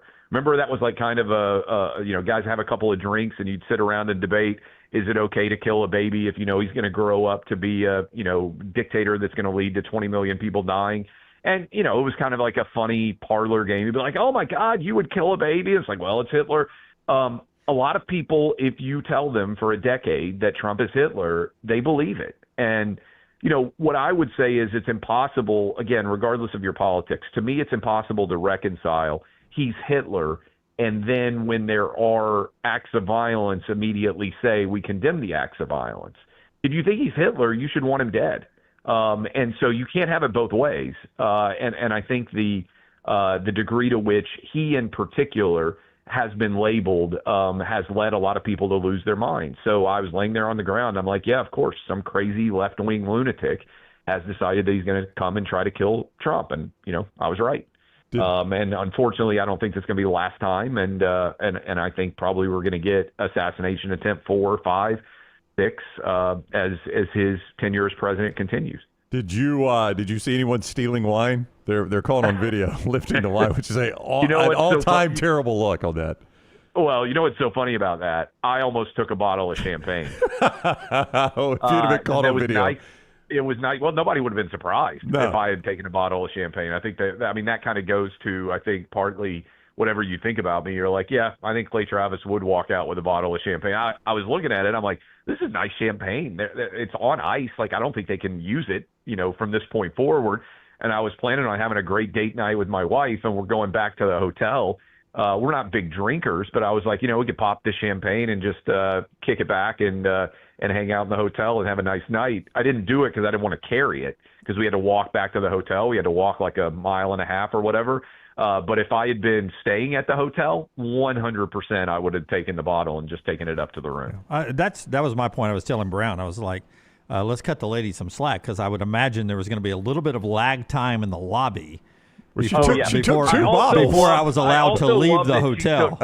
She took 2. She took 2. Was also very, very. She thought there was going to be significant like that. But if I'm with my golfing buddies, there's usually 5 or 6 of us in a van. If I'm hopping in that van and I bring 1 bottle, that's not going to be enough. If I bring 2 bottles, I'm the captain. I'm the captain of the van at that point. I don't think any SEC football fan would have judged me if I'd carried liquor out of that establishment. Yeah, I had no problem. And you and your wife looked beautiful, by the way. It was a great picture. Well, she looks good. Yeah. She's fantastic and actually really good looking. I'm, an average dude who did well for himself. But thanks. It was a good night until the shooting started. Well, that's generally will turn a night bad in almost any situation. And hats off to SEC Speed too. Caitlin Collins, I think, ran 2 miles to get back for the news conference so she could help anchor the CNN coverage. Oh, really? Yeah, that was a great shot, by the way, of all the media as well as the president and everybody else all geared up in their finery there. Yeah, very, very much so. All right, Clay, man, thank you for being with us today, and glad you're safe, and appreciate you and your wife, and safe travels to you. I appreciate you guys, too. See you guys soon. All right, buddy. Take care. Clay with us on the Alexander Shinara Trial Attorneys Hotline, Shinara.com. Yeah. Show being brought to you by our friends at Crane U. Brownie, tell us about Crane U. Crane U, Jimmy D, is the place you can go and get that necessary crane training. Like if you wanted a career in crane works, you would be like, where would I go to work a crane? Well, you would go to Crane U. That's where you would go to work a crane. Crane U, your all-in-one destination for crane certification success. Where else are you going to learn it but from an expert? And that's what you get at Crane U. They guide you through every step of the process, from comprehensive preparation, both in and out of the classroom, to ensure you're fully equipped for even the toughest exams. And then they streamline your experience by administering both the written and hands-on test right at their facility. So you get everything all under one roof, and you get certified with confidence and convenience. And if it is continuing education, they do that there at Crane U, and they'll even bring it to you so you don't have to come to them. What else would you want, right? Crane U Online for all the information. CraneUOnline.com. Jim is buffering. It's time for the viewing menu with Tyler. Lance will be back on Monday with us. What are you watching? Brought to you by our friends at Michelson. We'll tell you about Michelson in a second.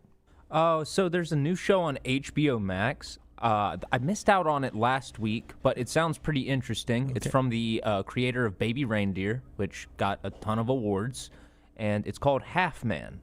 When Neil's estranged brother, Reuben, shows up at his wedding, it leads to an explosion of violence that catapults us back through their lives from the 80s to the present day. And it also stars Richard Gadd, who created Baby Reindeer. Oh, wow. All right. Oh, wow. I did not watch Baby Reindeer, but it won a lot of awards. Huh? But it got plenty of awards, and Lance was gushing about it from the time he saw it to the time it ended. I don't think he liked the ending, did he? I think that's standard with Lance. Yeah.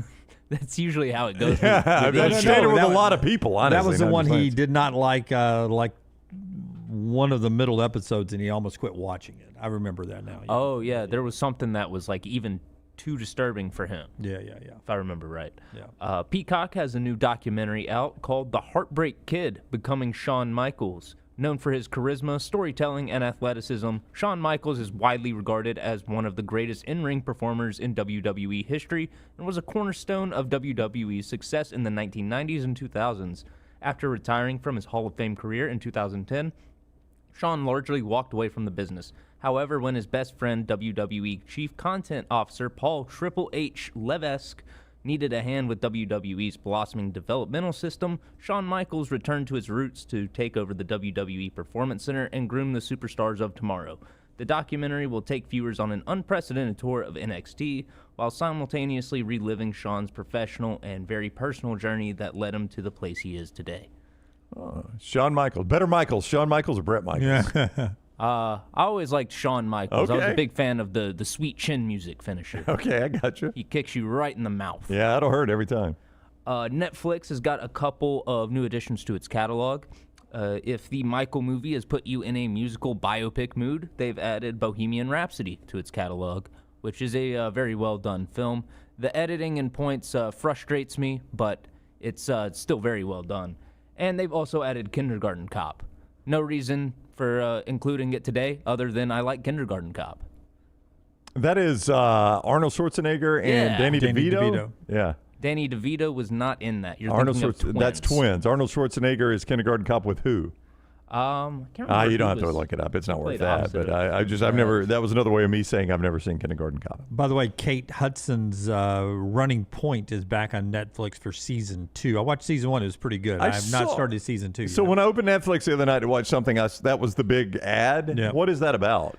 She and her family basically owned the made-up version of the LA Lakers. Okay, that's what it looked like. Yeah. Just based solely on the thing they want you to click on there. That's it's what a I comedy. assumed. It's a comedy. Okay. Yeah. So she's essentially Jenny Buss? Yeah, essentially. Okay. Yeah. With a non-Laker, but same colors, I believe. Yeah, gotcha. And that's all I've got for new releases and new additions to streaming. I may go catch a late showing of The Drama again tonight because that was a really solid movie. I'd like to so why not do it again? See if I think about it differently. Oh, there you go. Run it back. Back-to-back nights. Can't beat that. I saw it a few weeks ago. Oh, okay. I thought it was last night. No. All right. That's what Tyler's watching. Brought to you by our friends at Michelson. Michelson Laser Vision. They are the place to go if you are in need of some help with your distance vision. You don't see as far as you used to see. LASIK surgery could be right for you. And great news, Doctors Mark and Jennifer Michelson are pioneers in that field. They've been doing LASIK surgery for years, and for years, people have been coming from all over the world to talk to them about LASIK surgery. That's how well respected they are in this field. MichelsonLaserVision.com to find out more, or just simply call Amy and set up a risk-free evaluation. Tell her you want Lance Taylor's Fighter Pilot Vision, 205-969-8100, 205-969-8100, or MichelsonLaserVision.com. And our friends with the Regions Tradition, don't forget tomorrow's Pro-Am Day out at Greystone. Yeah. Stephen Pearl goes at 7:30 with David Tom. So Stephen is the first celebrity to be off the tee box at 7:30 a.m. Greg Sankey goes with Stuart Sink at 7:40. Dale Murphy at 7:50. Kirby Smart at 8. Pete Golding at 8:10. Nate Oates at 8:20. Greg McElroy with Taylor Hicks, not Taylor Swift, as reported on some social media site. 8:30 for that one. Kalen DeBoer at 8:40. Nick Saban and Lance Armstrong rolling at 8:50. Riley Green, Charles Barkley, and Tommy Tuberville at 9 o'clock. That's your Pro-Am schedule tomorrow. Get your tickets, regionstradition.com. I'm attorney Alexander Shinar, Alabama born, Alabama raised, and ready to fight for your rights. I have one of the largest firms in Alabama, and we are here to help you get the compensation you deserve. Call me, Alabama, 323-1000. No representation is made that the quality of legal services being performed is greater than those of other lawyers. Sterling and the fine folks at Champy's Chicken on Highway 119 in Alabaster want to welcome you in for a great lunch or dinner starting at 11 a.m. every day. Chicken that's brined overnight and cooked to order, and the taste of the Delta with those Delta recipe tamales. Champy's is perfect for all your tailgating needs this football season. You can also choose Champy's for your next party, wedding, or birthday. Great food, great people. Champy's Chicken on Highway 119 in Alabaster, and everything online at champyschicken.com. At Central State Bank, we are large enough to serve you and small enough to know you. Manage your money with ease, whether it's mobile banking, hassle-free checking, competitive loans, business solutions, or personalized financial advice. We're your hometown bank with big-time service. Visit us today and experience banking made simple, because at Central State Bank, you come first. Member FDIC. Get all your favorite Next Round gear all in one place. NextRound.store. From our Next Round hats to the logo tees to the all-time best-selling Y'all Can Have the Rest shirt. You can look your best by shopping with us at NextRound.store. Take the next round anywhere with NextRound.store. Stop by the New York Butcher Shop and pick up the finest in certified Angus prime beef steaks and burgers, premium pork chops, ribs, and all-natural chicken cut to order just for you. Their chef-prepared entrees and side dishes are the perfect dinner-to-go choice for your family and are ready to heat at home. With a great selection of fine wines and desserts, the New York Butcher Shop is your one-stop dinner shop. 2 locations to serve you, Cahaba Heights and on Highway 119 in Greystone. The New York Butcher Shop. Rare quality, well-done service. Remember the name Way to Wellness if you're battling weight loss in your life. I'm Jim Dunaway from the Next Round. There was a time I was over 216 pounds until Way to Wellness helped me lose 45 pounds, and now for over 2 years, they've helped me keep that weight off. Here's their website, aplanforme.com, aplanforme.com. That's a great name for a website because there's no cookie cutter plan. Everything is designed specifically for you. No contract, no sign-up fees, and your first consultation is free at Way to Wellness. Hey, Lance Taylor from the Next Round to tell you about one of our favorite places for breakfast, lunch, and dinner. That is Hamburger Heaven since 1982. Hamburger Heaven has been serving Birmingham's best hamburgers, cheeseburgers, French fries, hand-spun milkshakes, and sandwiches made fresh to order. All of their ingredients are fresh and prepared daily. This includes their beef, always fresh, never frozen, hand-pattied each and every day. For breakfast, lunch, or dinner, visit any of the 4 locations, Highway 280, Irondale, Gardendale, and Homewood. This spring, make it a week the whole family will remember. The Regions Tradition, presented by Coca-Cola, returns to Greystone for championship golf and family fun. Watch legendary players compete, enjoy activities for all ages, and experience the excitement on and off the course. Don't forget to stop by Hole 10 following play on Saturday for a live concert featuring Blues Traveler. This is a week you don't want to miss. April 29th through May 3rd. Get your tickets now.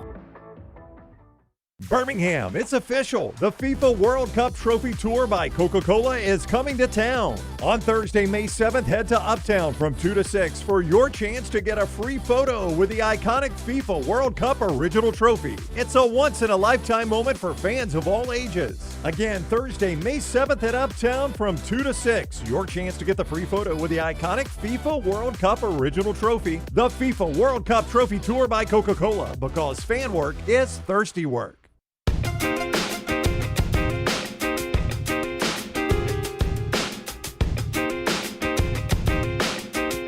Our Way to Wellness scoreboard tonight.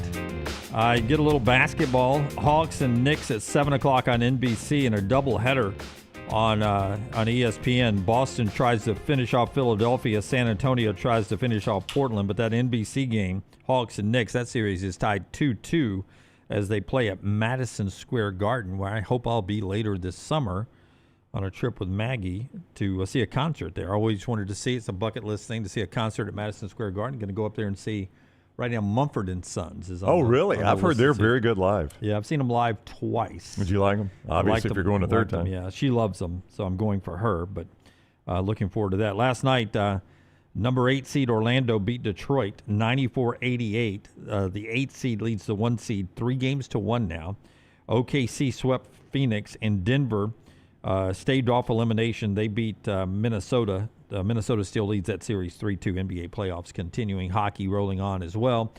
That's our Way to Wellness scoreboard, and we will do our 4 downs right after I remind you Way to Wellness is our great friends, Leslie and her board-certified team, that'll help jumpstart your weight loss and maybe a healthier way of eating.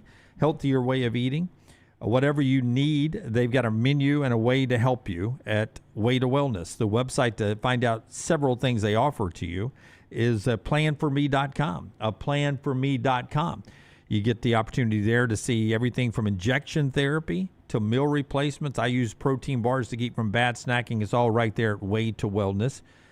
Planforme.com, no contracts, no sign-up fees, and the first consultation's free. Way to Wellness, your journey to healthy living. And 4 downs every day presented by our friends Central Alabama Asphalt and Construction. When you're riding the roads of Alabama and you see the road work, which you see a lot, those major state government and municipal roadway projects, you're probably seeing our friends from Central Alabama Asphalt and Construction doing those jobs. And you're like, well, great for them, man. They got a lot of work, big jobs. They don't need my little job like a parking pad or a driveway or a parking lot for a church, a community center, or something like that. Incorrect. They have got an entire division that handles those smaller jobs. Same crews, same quality, same no-excuse standards, no matter the size of the job. So from highways to neighborhoods, Central Alabama Asphalt and Construction can help you. To get an estimate on your job, 205-349-0910, 205-349-0910, or centralalabamaasphalt.com. First down. First down, I start with Yahoo's Nate Tice. He's their NFL draft analyst at Yahoo. I always think of Mike Tice when I see his work, the former Vikings coach. I don't know why. How about that? Yep. I don't think of anybody when I see Nate Tice's work. But he thinks a lot of wide receiver Jeremiah Smith. But he says this, as good as Jeremiah Smith is, do not sleep on Cam Coleman.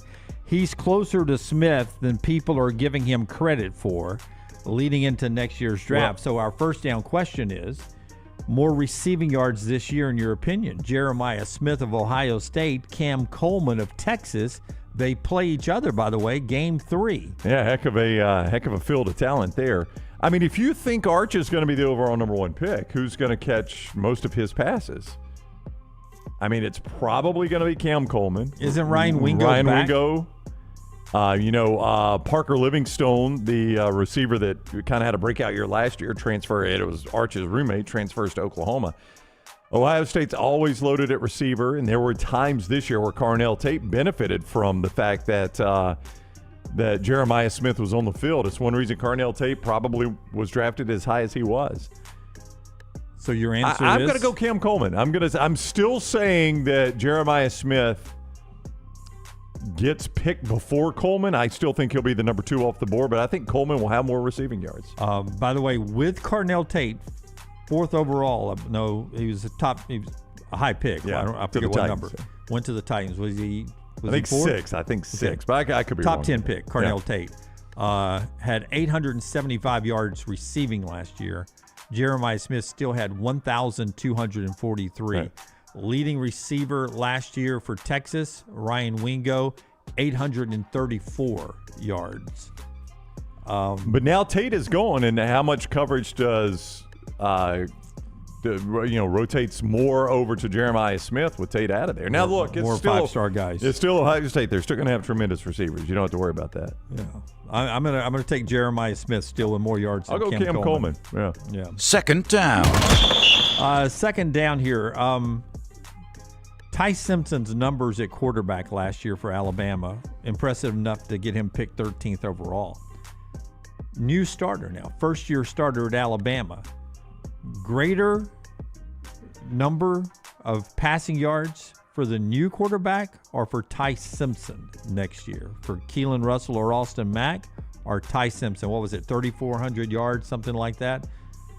Is that what his passing yards were last year? Ty Simpson, I feel like it was 3,400 yards. Or is that a lot? That seems like a lot. Was it 2,400 yards? That does not seem like enough. Yeah. Passing yards last year for Ty Simpson, 3,567 in 15 games. That's 237 a game. More passing yards next year for Keelan Russell, Austin Mack, or Ty Simpson's this year? Well, hang on. Let me just look. Over, under that. Jalen Milroe was at 2,800. Jalen Milroe was at 2,800, so he had two 2,800-yard years, Jalen Milroe did. Now, to be fair, those were two 13-game seasons, and Ty got 15 games. Bryce Young at 3,300 in 12 games. Yeah. Bryce Young at 4,800 in 15 games. Yardage per game then. When that averaged out, what was that, 237? So 277 for Bryce, 218 both years for Milroe, and 237 for Simpson if you go back the last 4 years. I would say that's about the number right there. I would expect Keelan Russell or Austin Mack to be about 237 a game. I'll say slightly under. So pretend I'm asking you over under. So I'm going to say slightly under because in theory they're going to run the ball better. It's going to be hard to run it worse. See, that's what I was thinking. Yeah, so you're going to have more rush yards eaten up and maybe even more rush yards. Does that open up more dynamic passing yards? That's the give and take there, right? I'm just going to say in theory they're going to run the ball better so they're not going to have to throw as much. So I'll say slightly under 3,500 yards. This would also include how many games are they going to play? Yeah, well, I went per game. Per game. But we broke it down to where, after we got into the discussion and saw the disparity in games played, we broke it down to yards per game. Yeah, so I'd go 232. I mean, it's not a big difference, only 5 yards a game. I'll go Russell or Mack at 232 a game. Hey, by the way, keep in mind that these are not freshmen. They've been on campus, Austin Mack and Keelan Russell. But Bryce Underwood last year was, what was he, in the 100s in passing yards at Michigan? Bo Nix was 81st his first year starting at Auburn, but he was a true freshman. Dylan Raiola was 82nd in passing yards in his first year at Nebraska. Dante Moore was 80th in passing yards his first year at UCLA. Now, that obviously changed, but first-year starters, it's different. They're not freshmen. They've been on campus, but first-year starters oftentimes don't jump in. What Ty did last year was pretty impressive to be a first-year starter. I agree completely. Started 15 games and was the 13th overall pick. I mean, you don't see that a lot out of starting quarterbacks in college football. Yeah, I agree. Let's do third down. Third down. I want you to look at this beautiful, now approved $600 million renovation. I can't believe they're spending $600 million to renovate a stadium, but that's what they're doing in Lincoln, Nebraska. They have approved now to what is a great home field advantage for Nebraska, great fans, great crowd, a $600 million renovation to 103-year-old Memorial Stadium there at Nebraska. So here's my question. Look at the inside. Looks a lot better. I've seen they're going to have to play some games at Arrowhead just to accommodate the crowd. Like they're having to greatly reduce the size of the stadium to do this upgrade. That's right. I don't want to step in your question here. It's always been weird to me how many end zone seats they have in those stadiums. Yep. Like those old school stadiums, they have a lot of end zone seats. That's where, if you look at the current Nebraska stadium, it seems like most of their seats are in the end zone. So my question is, who wins a conference championship first in their new renovated stadium? Now, you've got a little lead time here before Nebraska opens theirs up. Nebraska or Florida State at the renovated Doak? Last year, they finally opened it back up. I mean, I've seen Florida State close more recently than I've seen Nebraska, so Me too. I tend to go Florida State in this one. Yeah.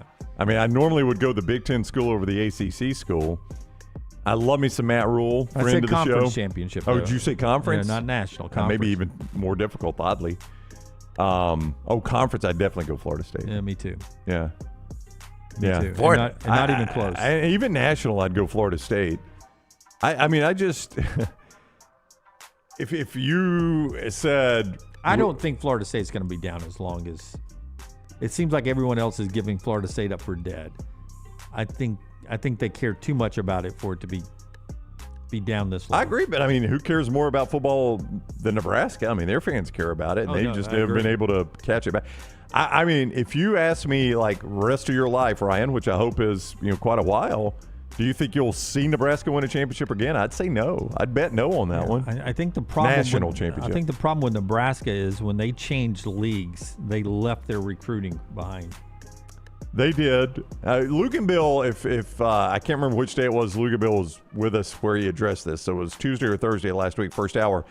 Actually explained the Nebraska recruiting phenomenon. And he said the worst thing that ever happened to Nebraska football was cable TV. That was it. That was his thing. His cable TV was the worst thing that ever happened to Nebraska football. Yeah. One, because the in-state kids played at Nebraska.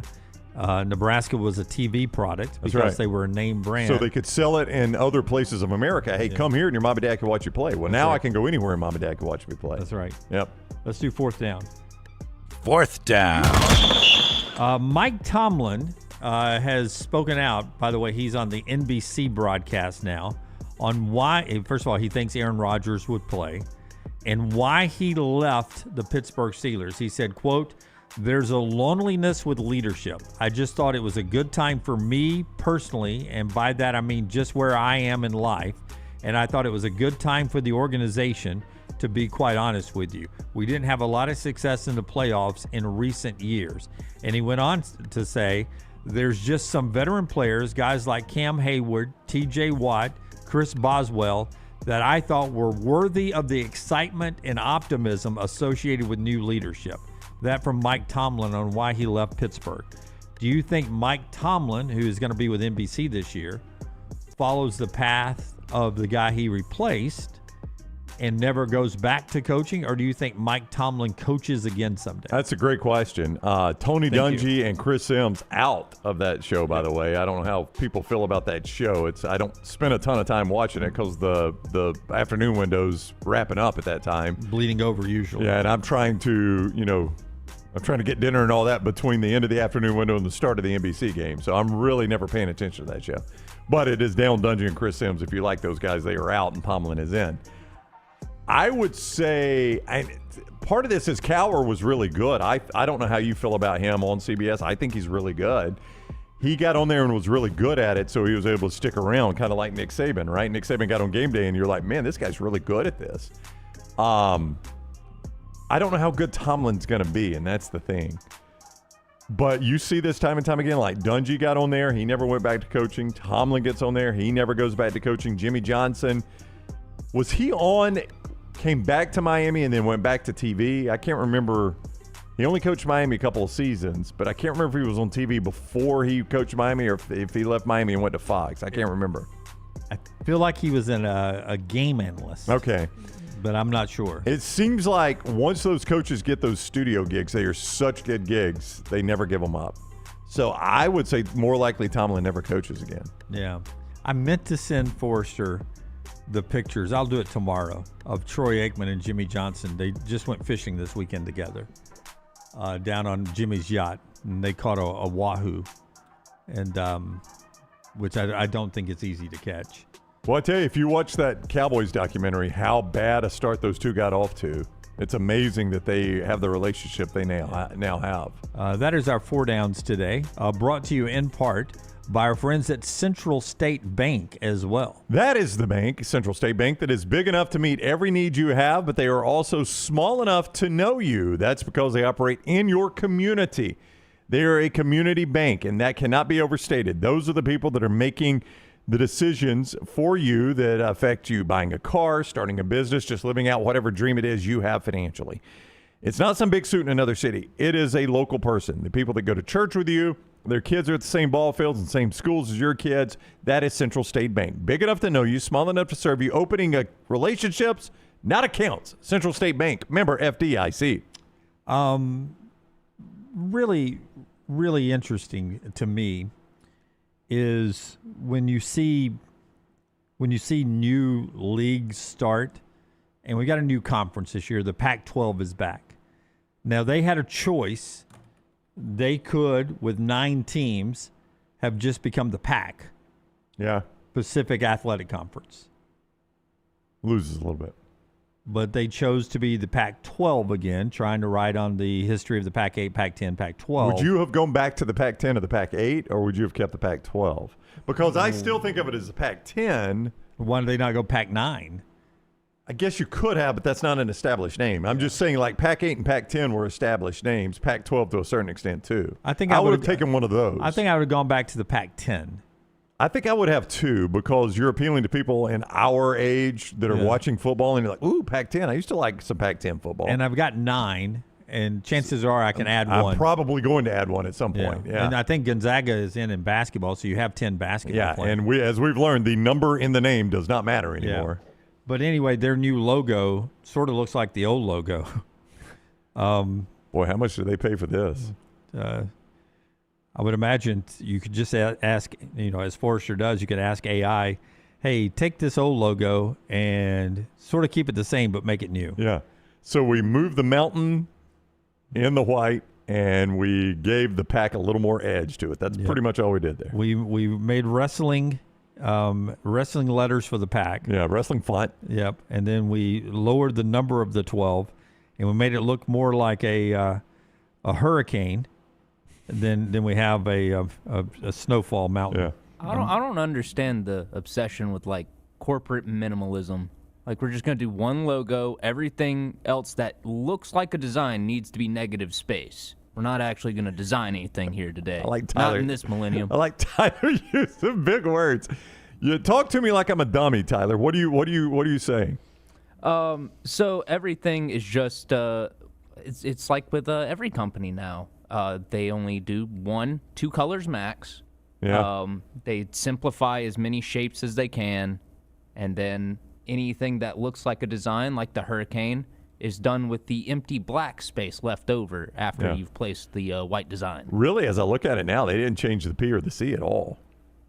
P's a little bit bigger, but it's still the same, pretty much same shape. C's exactly the same. They changed the A, and they moved the mountain inside the white. That's pretty much it. The best looking part about the original Pac-12 logo, or not original, I guess, but the previous one, was that blue gradient. I kind of agree with you. Yeah, I agree with you. At least added some color to it. Well, to me, I always pictured that as being the mountain range, the Rockies, and the ocean wave crashing. Okay, I see that. Like the wave is coming over the 12, but that's also off the top of the wave is the mountain range. I've never thought of that, but now that I look at it, I think you're absolutely right. That's what it was. So what we've done now with the pack is I think we've made the A the mountain. Okay. See, now it looks almost like an arrowhead to me. Yep, I agree. It really looks like, you know what it looks like? And they're a member of this conference. It looks like they had a bidding war and San Diego State won, and like, okay, you get to do our logo. Okay, we're going to make it look just like ours. This is going to look really good on our field. That's right. Because it's going to look like our end zone design. Yeah. Just thought that was interesting, the pack. There's the 9 schools that are the football playing members. For those, let's see how good I am. That's Boise State, Colorado State, Fresno State. That is Gonzaga, so that's basketball. The one non-state. Yeah, Oregon State, San Diego State, Texas State, Utah State, and Washington State. Yep, everything's got a state in it except Gonzaga. Yep, and that's basketball only. Yeah, when they add football teams, they're going to have to find another state. I don't know what they've got left out there unless they start adding some Cal State teams. Yep. Anyway, Or North Sacramento Dakota State State is where I would have gone easily. North Dakota State. Where did Sacramento State join? They were trying to get into the... They're in the MAC. In the MAC? Well, that'll be your target next. You don't think they'll grow Remember, they're paying the teams to come play. That's right. They're basically paying to be in the MAC. And North Dakota State they've decided... They moved up. They're in the Mountain West. Yeah, they're in the Mountain West. Yeah. They should have flip-flopped. Yeah, I would have jumped all in if I was the Pac to get North Dakota State. I mean, I don't know what. Don't they lose a little bit of appeal, though, now that they're not FCS? Like, don't you pay attention to them because they're FCS? No, I think they have enough success, like the James Madisons, Boise State back in the day, that they bring a little championship cachet, great fan base, good home field advantage. I thought that would have fit in really good to the Pac, in my opinion. All right, one more hour to go here on the show. This hour has been brought to you in part by our friends at Inverness Country Club. Tell us about Inverness, Brown. ICCalabama.com is the website to go to find out more about Inverness Country Club and how you can become a member. Or you can call our friend Erin. She's delightful to talk to. Don't just go to the website. Call Erin, 205-991-8608, 205-991-8608. And tell Erin, I want to be a member where the next round is a member. And you can get a tour of Inverness Country Club and see if it is the right club home for you. I think you're going to find it is. You're going to find a beautiful clubhouse, great food, great restaurant, great atmosphere. The people, honest to goodness, I enjoy the golf course. I'm not a tennis player. People tell me the tennis facility is fantastic and the new clubhouse is going to look great. People rave about the resort-style pool. I will tell you the best part about Inverness, the people. I've got to know so many good people out there. And that is the best part about being a member at Inverness. ICCalabama.com, Inverness Country Club. The best days are spent at Inverness. And our friends at Odie's, listen, rainy in the area today, some of that tomorrow. Weather's going to be good on Thursday. Always take advantage of the great dining inside or the great happy hour inside Odie's with all the great food, that signature burger that Rodney's been cooking up for years and years. Trivia on Wednesday night. But when the weather turns back to the good stuff, outdoor dining at both locations at Odie's in Crestline and also in Homewood. Just absolutely tremendous. It's Odie's. It's a signature location here in Alabama. And go check it out when you can in your neighborhood pub. It's our friends at Odie's. Take the next round anywhere you go with official Next Round gear. Buy yours today at nextround.store. I'm attorney Alexander Shinar, Alabama born, Alabama raised, and ready to fight for your rights. I have one of the largest firms in Alabama, and we are here to help you get the compensation you deserve. Call me, Alabama, 323-1000. No representation is made that the quality of legal services being performed is greater than those of other lawyers. Sterling and the fine folks at Champy's Chicken on Highway 119 in Alabaster want to welcome you in for a great lunch or dinner starting at 11 a.m. every day. Chicken that's brined overnight and cooked to order, and the taste of the Delta with those Delta recipe tamales. Champy's is perfect for all your tailgating needs this football season. You can also choose Champy's for your next party, wedding, or birthday. Great food, great people. Champy's Chicken on Highway 119 in Alabaster, and everything online at champyschicken.com. At Central State Bank, checking, competitive loans, business solutions, or personalized financial advice. We're your hometown bank with big-time service. Visit us today and experience banking made simple, because at Central State Bank, you come first. Member FDIC.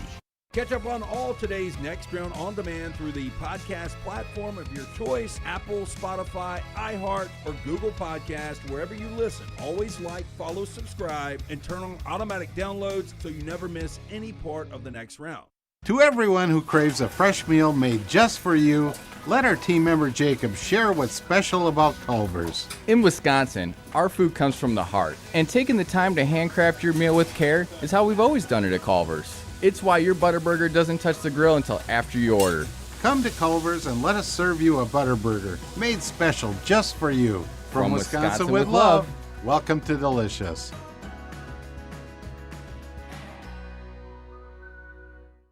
Storm season is here. Make sure you have a plan of action in place right now. Greg from Pell City and Storm Restoration Roofing should be your first call when storms hit. Insurance companies love working with Storm Restoration Roofing because of Greg Nelson's name and reputation in the industry. When storms hit, call Greg Nelson. He's local, 205-542-3531. He's the home of the free no-cost roof inspection. Greg from Pell City on Facebook, 205-542-3531. It's Storm Restoration Roofing. Hey, there's nothing worse than waking up to a plumbing problem. Don't get caught in a flooded house. Call the guys at Hemp Hill Services. Adam, Chad, and the team at Hemp Hill are the only ones I trust to fix it and fix it right the first time. Hemp Hill Services does it right and always at a fair price. For all of your plumbing, cooling, and heating needs, trust the name that Birmingham has trusted since 1954. That is Hemp Hill Services. Call now, 205-229-2090. That's 205-229-2090. The PGA Tour champions are coming back to Greystone.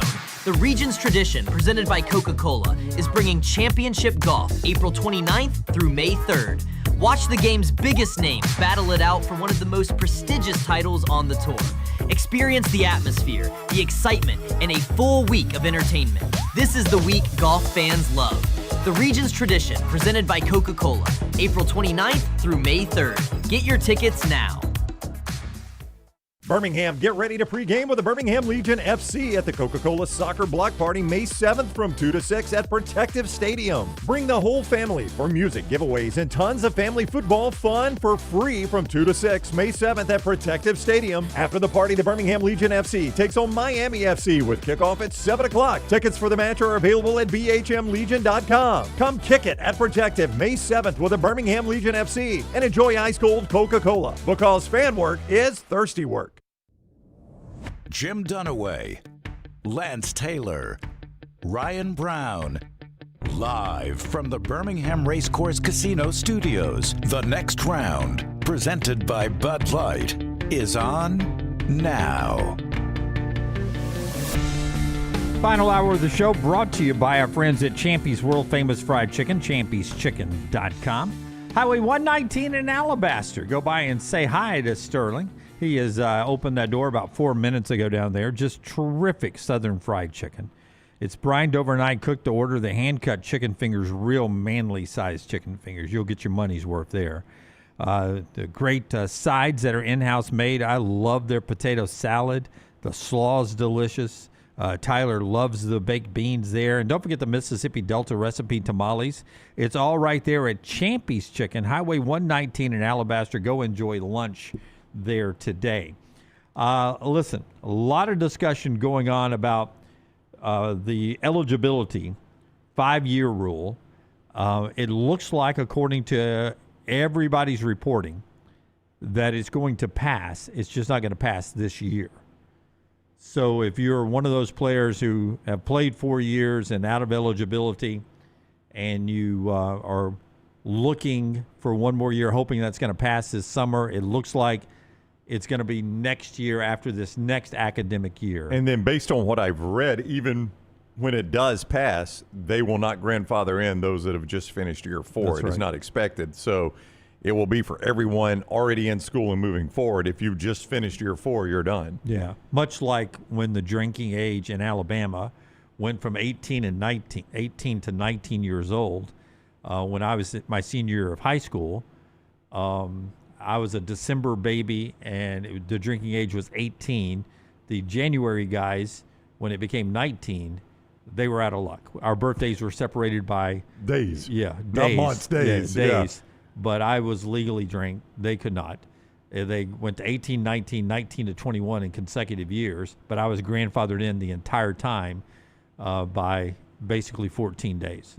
That's wild. Yeah, so there is, Again, at some point, there has to be a cutoff line. I know, but where we choose to draw those lines always fascinates me. This one is going to be unfortunate for the guys that will be finishing their 4th year. But if you're not, it's going to be a great bonus for you that you're going to get an extra year of eligibility that you may not have necessarily accounted for. Ryan Day, Pete Golding are in favor of it. A couple of coaches from the SEC and the Big Ten, and Greg Sankey says we've got to have something that is a strict definition of eligibility. Yeah, and this one should be. Now, Jim, I do wonder and worry, I guess, you have to have some carve-outs. And the only 3 carve-outs right now are military service, religious mission, or maternity leave for the female athletes. So you've got to have carve-outs. But anytime you have any carve-outs, you know what happens, right? Is eventually somebody tries to sue to create their own carve-out. Well, I mean, you just named it right there. If I want to play another year, I can. You know, my girlfriend was pregnant, and you're giving maternity eligibility to female athletes. Don't I get a chance to be with my kid? I mean, there you go. As my girlfriend or wife was going through, maternity as my junior year. Don't I get another year? And then you've got the whole religious mission. Well, what if I take a year off and go work in Honduras for, the Methodist Church or the Baptist Church or whatever? Yeah, there will always be those. There's always going to be some sort of pressure on this, but I agree with Greg Sankey. At least you now have a definitive. I've never understood, why we just decided 5 years to play 4. It's always been kind of weird to me that we ended up on, well, they can redshirt, but then they get 4 years of eligibility. Why not just do 5 and 5? And that's where we finally are. And I do think it's a good thing, but I also know at some point it's going to be tested in a court of law, and it probably will not fully stand up, so we'll have more carve-outs. I didn't want to get into a big discussion on that, but I did want to bring that up. I wanted to get to some on-the-field football stuff. and I'll start with Pete Golding, who is part of that discussion there. Ole Miss continuing to work through the first spring practice under Pete Golding. And yesterday, Pete Golding is in a weird position. He's a first-year coach who has expectations because he took over a playoff program. He didn't take over for a coach that got fired. He took over for a coach that left, and it's a playoff team. And he actually coached in the playoffs in one game. So the expectation is we're not going to miss the beat. Here's Pete Golding on expectations. My biggest thing to them is stop focusing on the wrong shit. You know, and we start worrying about the LSU game that everybody's talking about and all that. You better worry about Louisville, right? And you better worry about what you're doing right now, right, and the development of every day and what you're putting into it. So I think it's all what you put focus on, right, and what you put attention on. But we're not circling a game for us because we do feel like we're talented enough that if we do it the right way and prepare the right way and practice the right way, that if we don't beat ourselves, we'll have a shot.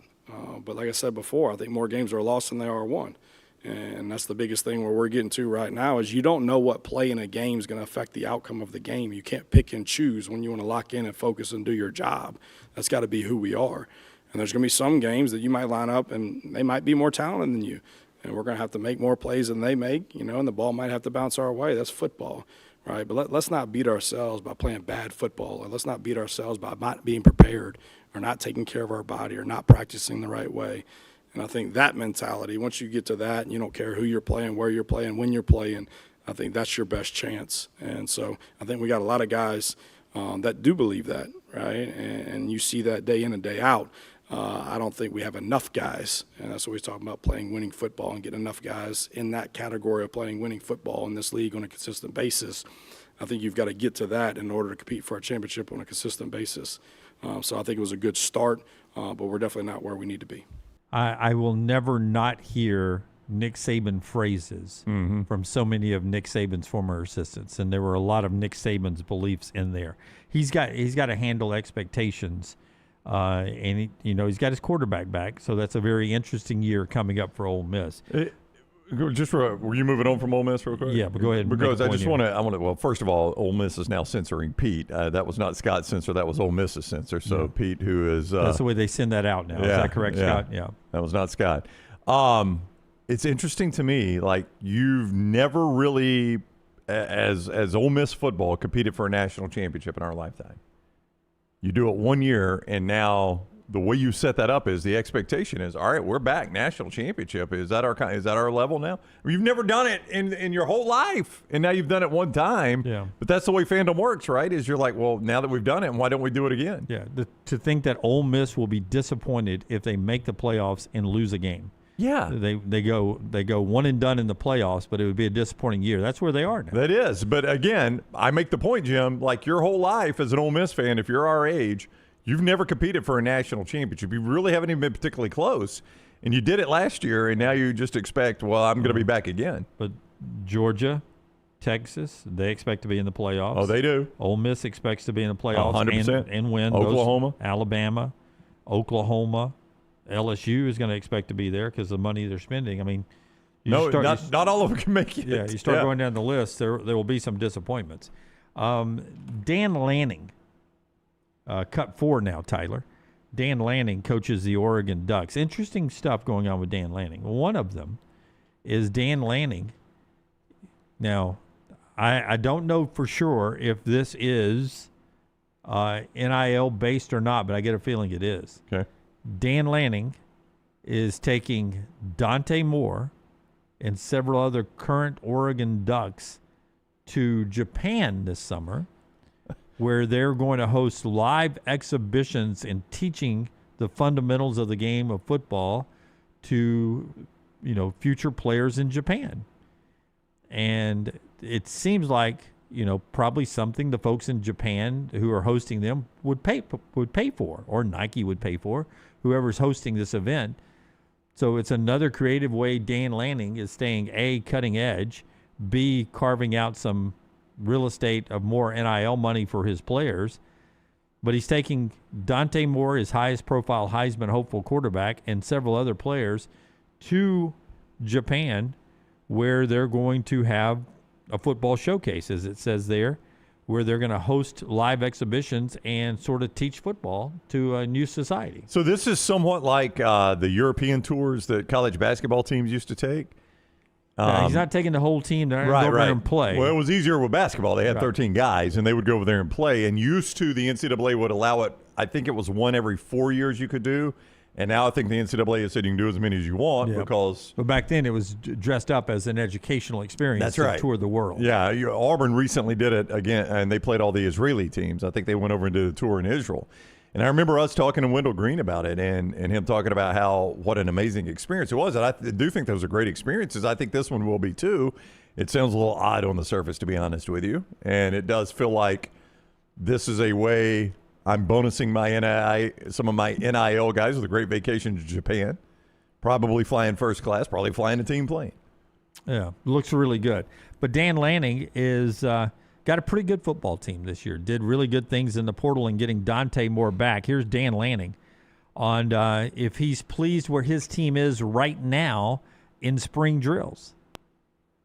Where do you feel like just the growth was with this team from practice one to as you leave spring football? Just were you pleased with from a growth? Well, I think the intelligence of this group is really high, and the acumen and ability to execute offense and defensive plays is really up there, right? So they know and understand what we're trying to do.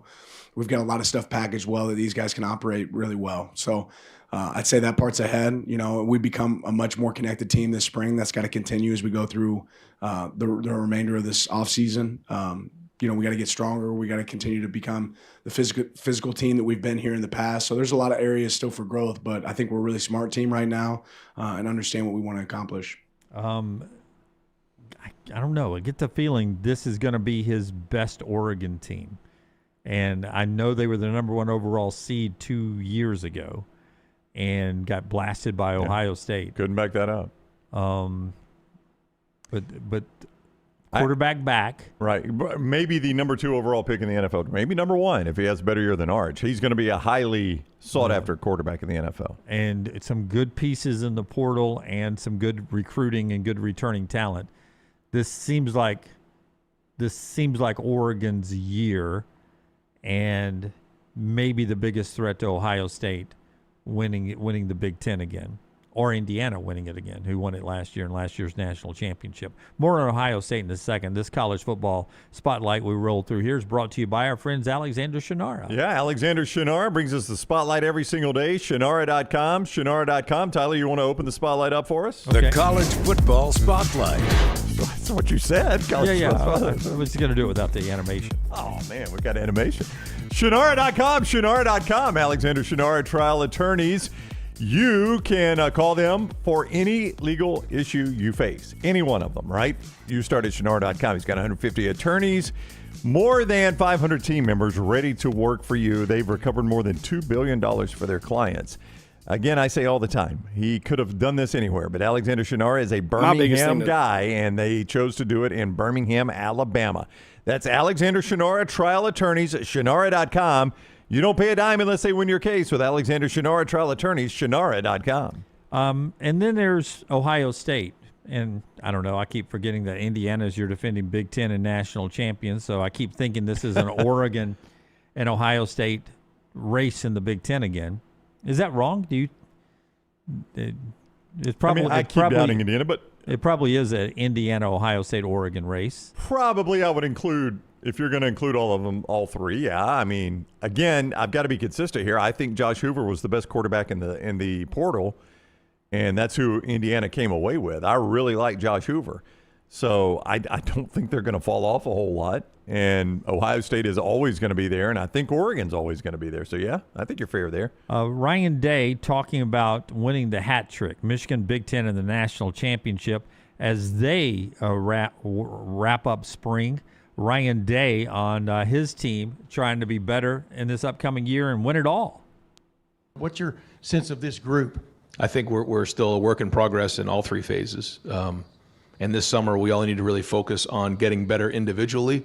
And that's what comes after the spring, is identifying the things we did well that we have to get better at, but the things we need to get better at. And that starts individually. Each guy is in a race to get better. I just told the team that. Then also we need to build the chemistry in all three phases: offense, defense, special team. Then the last piece is everybody coming together as a team for one common purpose.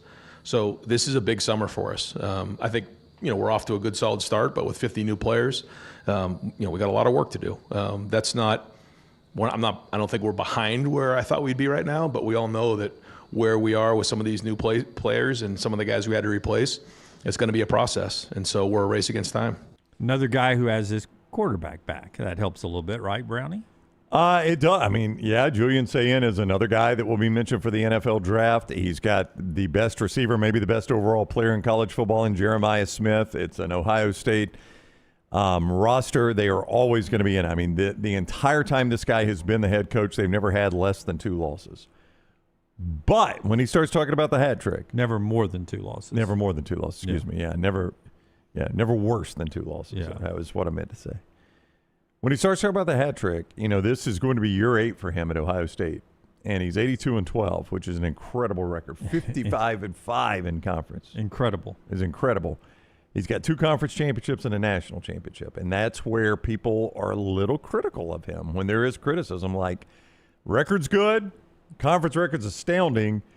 We're always in it, but how often do we win it? And that is the criticism that you get of Ryan Day, because he is a guy that does nothing but win games, does absolutely nothing but win football games.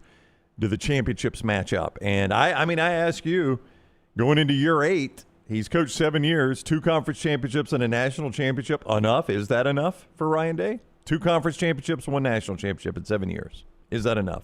7 years at Ohio State? No. I don't think so either. I mean, that when you've got a job like Ohio State, you're judged tougher than any other job. Well, it's because of this is why I say no. That wouldn't have been enough in a 7-year span for Nick Saban ever, because of the talent he had accumulated. When Georgia had the best talent, I don't know if they still do now, it wouldn't have been enough for Kirby Smart. Nope.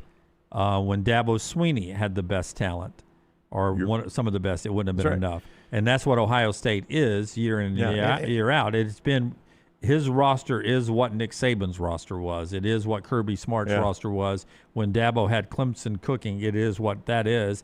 And he's done less with the best rosters.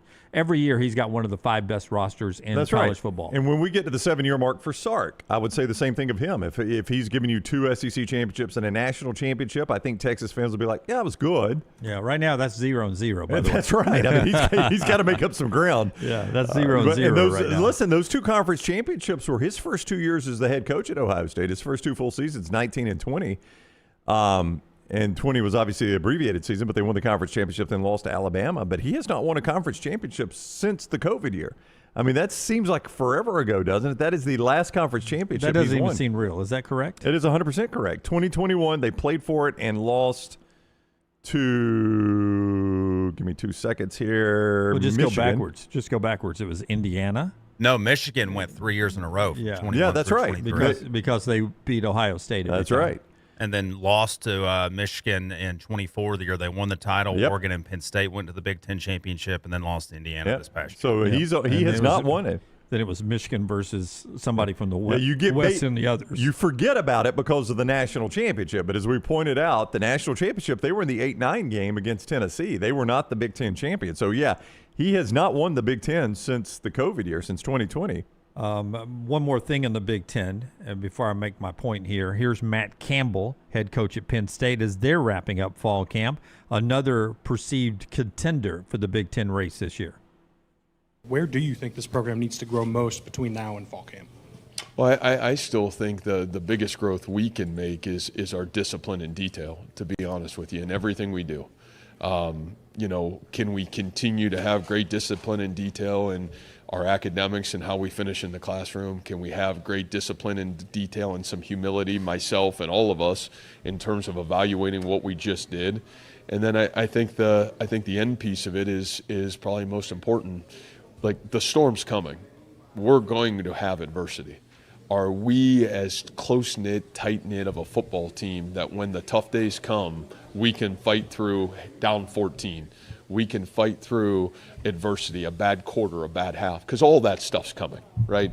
And the key to our success are we together enough to be able to fight through hard. And I think those are great growth opportunities for us that we'll just have to continue to pound through as we work through the rest of the summer and certainly fall camp. Still weird getting used to Matt Campbell as the coach there at Penn State. It looks weird. Our Innisfree countdown to kickoff is at 123 days now to week 0. Your game day tradition is Innisfree Irish Pub in Tuscaloosa and Lakeview. Irish-inspired pub food, the signature Irish gold sauce, and always a world-class atmosphere. With our friends at Innisfree, countdown to kickoff 123 days. So I just gave you all the contenders not named Indiana in the Big Ten. The Big Ten win totals: Indiana 10.5, Oregon 10.5, Ohio State 9.5, Penn State 9.5. Then you get Michigan and USC at 8.5. Pretty good balance of a league there. 1, 2, 3, 4, 5, 6 deep, 8.5 or more of the real contenders for the Big Ten championship. That's a pretty good league this year. Yeah, it's got some depth to it. I would 100% agree. In the Big Ten there. If you're putting all your hard-earned next-round dollars on a team to win the Big Ten championship, that team is? Ohio State. The guy who I just said hasn't won it since 2020. Yeah, because that's always the best roster. I mean, it feels like the best bet every year is Ohio State. And look, Oregon has done it more recently than Ohio State. Michigan, as Brooks pointed out, has done it more recently than Ohio State. Indiana has done it more recently. So I guess I'm going against the grain, as odd as it sounds, to take Ohio State, but that's who I think I'd put my hard-earned next-round bucks on, is Ohio State. Yeah, I think so too. All right. That's a little Big Ten conversation. I do want to wrap up this football segment with talking about another Big Ten coach, in Bret Bielema, whose win total, by the way, is 7.5 this year, same as Iowa and Washington. I mean, Illinois, Iowa, and Washington, those are pretty good football teams. Yeah, absolutely. Yeah, win total 7.5. I mean, the Big Ten depth is SEC-like this year. What is USC's? USC is 8.5. 8.5, so they're only a game in front of them in win total, and Lincoln Riley is saying the championship window is open, the national championship window is open. So it shows you, how close those teams are. So Bret Bielema had the opportunity now to talk about Kirby Smart on social media. Georgia picked up Josh McCray from Illinois, and Jordan Love is the father of Jeremiah Love, the Notre Dame kid, and he was talking after the draft, after the introduction with the Arizona Cardinals, about Jeremiah stayed at Notre Dame. He could have gone somewhere else. There were people wanting him to go play somewhere else, and he was turning down 7 figures. Never says Georgia in it. Bret Bielema, though, jumps on social media and says, I wish they had succeeded because they came and got ours, talking about the running back they're getting. Hurricane J is the guy that he's retweeting there. The audio is from Jordan Love, but nowhere in the audio does Jordan Love mention the name Georgia. But Hurricane Ivy there did say, according to the father of star Notre Dame running back Jeremiah Love, University of Georgia, tampered and made a lucrative offer to have him transfer there. Why is that not mainstream news? Well, he has an interview there, and it never says the word Georgia in it. And in fact, you listened to it a couple times. I listened to it a couple times thinking I had missed him saying Georgia when I saw this tweet last night. In fact, all he says is he's basically talking about how patient Jeremiah Love was because he had good running backs in front of him. Basically says, hey, we had opportunities to leave, some big opportunities. Insinuates there was some big money for Jordan Love. I think he actually says 7 figures. Yeah, 7 figures. For Jeremiah Love. But he never says a school name, not Georgia, nobody. The only school he talks about is Notre Dame. Yeah. And this guy tweets it and says that Georgia tampered. And Bret Bielema, I don't know if he just had an axe to grind. If he didn't, I don't imagine he sat and listened to $140 of audio from Jeremiah Love's dad. So I guess he just took it at face value and said, well, now's the time I could jump on Georgia because they pissed me off when they came and got my guy. Josh McCray, when he played, he did go to Georgia last year. 53 carries, 135 yards, 3 touchdowns. His last year at Illinois, 10 touchdowns in 2024. So his production was way off, but he was a guy that did hit the portal, and he's from Enterprise, Alabama. And Bret talked about, I'm a little upset about, he went into the portal, Josh McCray did, and 12 hours later he's on a plane to Georgia, to which I was joking with you guys before the show. He's from Enterprise, Alabama. Yeah. If I'm flying from Illinois to Enterprise, Alabama, guess what? My plane is going to go to Georgia. Yeah. Where do you think I'm landing? Yeah. Not Enterprise, Alabama. And I don't care if I'm flying to Birmingham. My plane's going to go to Georgia That's right. first. I'm getting on a plane to Georgia first. That's right. It's the old line. And when you die in Alabama, you go to heaven through Atlanta. Yeah. Bret Bielema taking a misappropriated tweet there, whether it was true or not, whether Georgia, I would imagine a lot of schools try to get Jeremiah Love. And obviously Georgia did get Josh McCray, but Bret Bielema took a bad tweet and threw Georgia's name out under the bus. He did. And don't forget, there are now, the NCAA's trying to enact, I don't know how much teeth they're going to have, but penalties for tampering.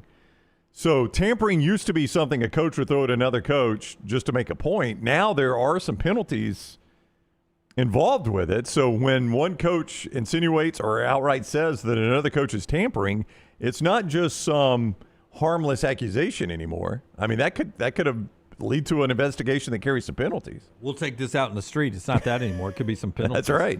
All right. Well, one more segment to go. Coming up on the other side, our show today being brought to you by our wonderful friends at Hemphill. Brownie, tell us about our friends at Hemphill. That's who brings you Lance's Lock, lanceslock.com. Our friends at Hemphill Services, 229-2090. If you are in need of anything, if it doesn't run right, flow right, or drain right, Hemphill Services is your fix. I tell you often here, it is going to get hot in the Deep South. That's just a facts of life when we start in May. You need to make sure your air conditioner is ready for that summer heat. Don't wait too long and your AC goes out in June or July and you come home to a sweltering house. Get a checkup right now from Hemphill Services. Make sure everything is good to go so that it will last through the summer for you. 205-229-2090. When it doesn't run right, flow right, or drain right, Hemphill Services is the place you go. 205-229-2090 for Hemphill. Follow Brownie on Twitter and Instagram at Ryan Brown Live. I'm attorney Alexander Shinar, Alabama born, Alabama raised, and ready to fight for your rights. I have one of the largest firms in Alabama, and we are here to help you get the compensation you deserve. Call me, Alabama, 323-1000. Your representation is made that the quality of legal services to be performed is greater than those of other lawyers. Sterling and the fine folks at Champy's Chicken on Highway 119 in Alabaster want to welcome you in for a great lunch or dinner starting at 11 a.m. every day. Chicken that's brined overnight and cooked to order, and the taste of the Delta with those Delta recipe tamales. Champy's is perfect for all your tailgating needs this football season. You can also choose Champy's for your next party, wedding, or birthday. Great food, great people. Champy's Chicken on Highway 119 in Alabaster, and everything online at champyschicken.com. At Central State Bank, we are large enough to serve you and small enough to know you. Manage your money with ease, whether it's mobile banking, hassle-free checking, competitive loans, business solutions, or personalized financial advice. We're your hometown bank with big-time service. Visit us today and experience banking made simple, because at Central State Bank, you come first. Member FDIC. When you crave activity like we do, you belong in the Roback family. Get the best golf wear, hoodies, and activewear for men and women at Roback.com. Use promo code TNR20 to get 20% off your order. That's Roback.com, promo code TNR20. Remember the name Way to Wellness if you're battling weight loss in your life. I'm Jim Dunaway from The Next Round. There was a time I was over 216 pounds until Way to Wellness helped me lose 45 pounds, and now for over 2 years, they've helped me keep that weight off. Here's their website, aplanforme.com, aplanforme.com. That's a great name for a website because there's no cookie-cutter plan. Everything is designed specifically for you. No contract, no sign-up fees, and your first consultation is free at Way to Wellness. Hey, there's nothing worse than waking up to a plumbing problem. Don't get caught in a flooded house. Call the guys at Hemphill Services. Adam, Chad, and the team at Hemphill are the only ones I trust to fix it and fix it right the first time. Hemphill Services does it right and always at a fair price. For all of your plumbing, cooling, and heating needs, trust the name that Birmingham has trusted since 1954, That is Hemp Hill Services. Call now, 205-229-2090. That's 205-229-2090. Stop by the New York Butcher Shop and pick up the finest in certified Angus prime beef steaks and burgers, premium pork chops, ribs, and all-natural chicken cut to order just for you. Their chef-prepared entrees and side dishes are the perfect dinner-to-go choice for your family and are ready to heat at home. With a great selection of fine wines and desserts, the New York Butcher Shop is your one-stop dinner shop. 2 locations to serve you, Cahaba Heights and on Highway 119 in Greystone. The New York Butcher Shop, rare quality, well-done service. This spring, make it a week the whole family will remember. The Regions Tradition, presented by Coca-Cola, returns to Greystone for championship golf and family fun. Watch legendary players compete, enjoy activities for all ages, and experience the excitement on and off the course. Don't forget to stop by Hole 10 following play on Saturday for a live concert featuring Blues Traveler. This is a week you don't want to miss. April 29th through May 3rd. Get your tickets now. Birmingham, it's official. The FIFA World Cup Trophy Tour by Coca-Cola is coming to town. On Thursday, May 7th, head to Uptown from 2 to 6 for your chance to get a free photo with the iconic FIFA World Cup Original Trophy. It's a once-in-a-lifetime moment for fans of all ages. Again, Thursday, May 7th at Uptown from 2 to 6. Your chance to get the free photo with the iconic FIFA World Cup Original Trophy. The FIFA World Cup Trophy Tour by Coca-Cola, because fan work is thirsty work.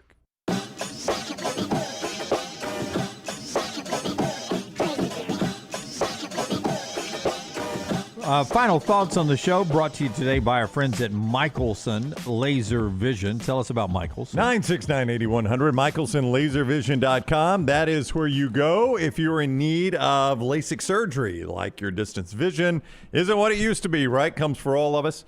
And you need to clear that up. LASIK surgery could be right for you. Good news, Dr. Mark and Jennifer Michelson. That is a father-daughter combo. Live right here in Birmingham, operate here in Birmingham. People come from the entire world to see them and learn what they're doing because they are pioneers in the field of LASIK surgery. Michelson Laser Vision. To find out more, or if you want to set up a risk-free evaluation, 205-969-8100, 205-969-8100. Amy will be who you talk to there.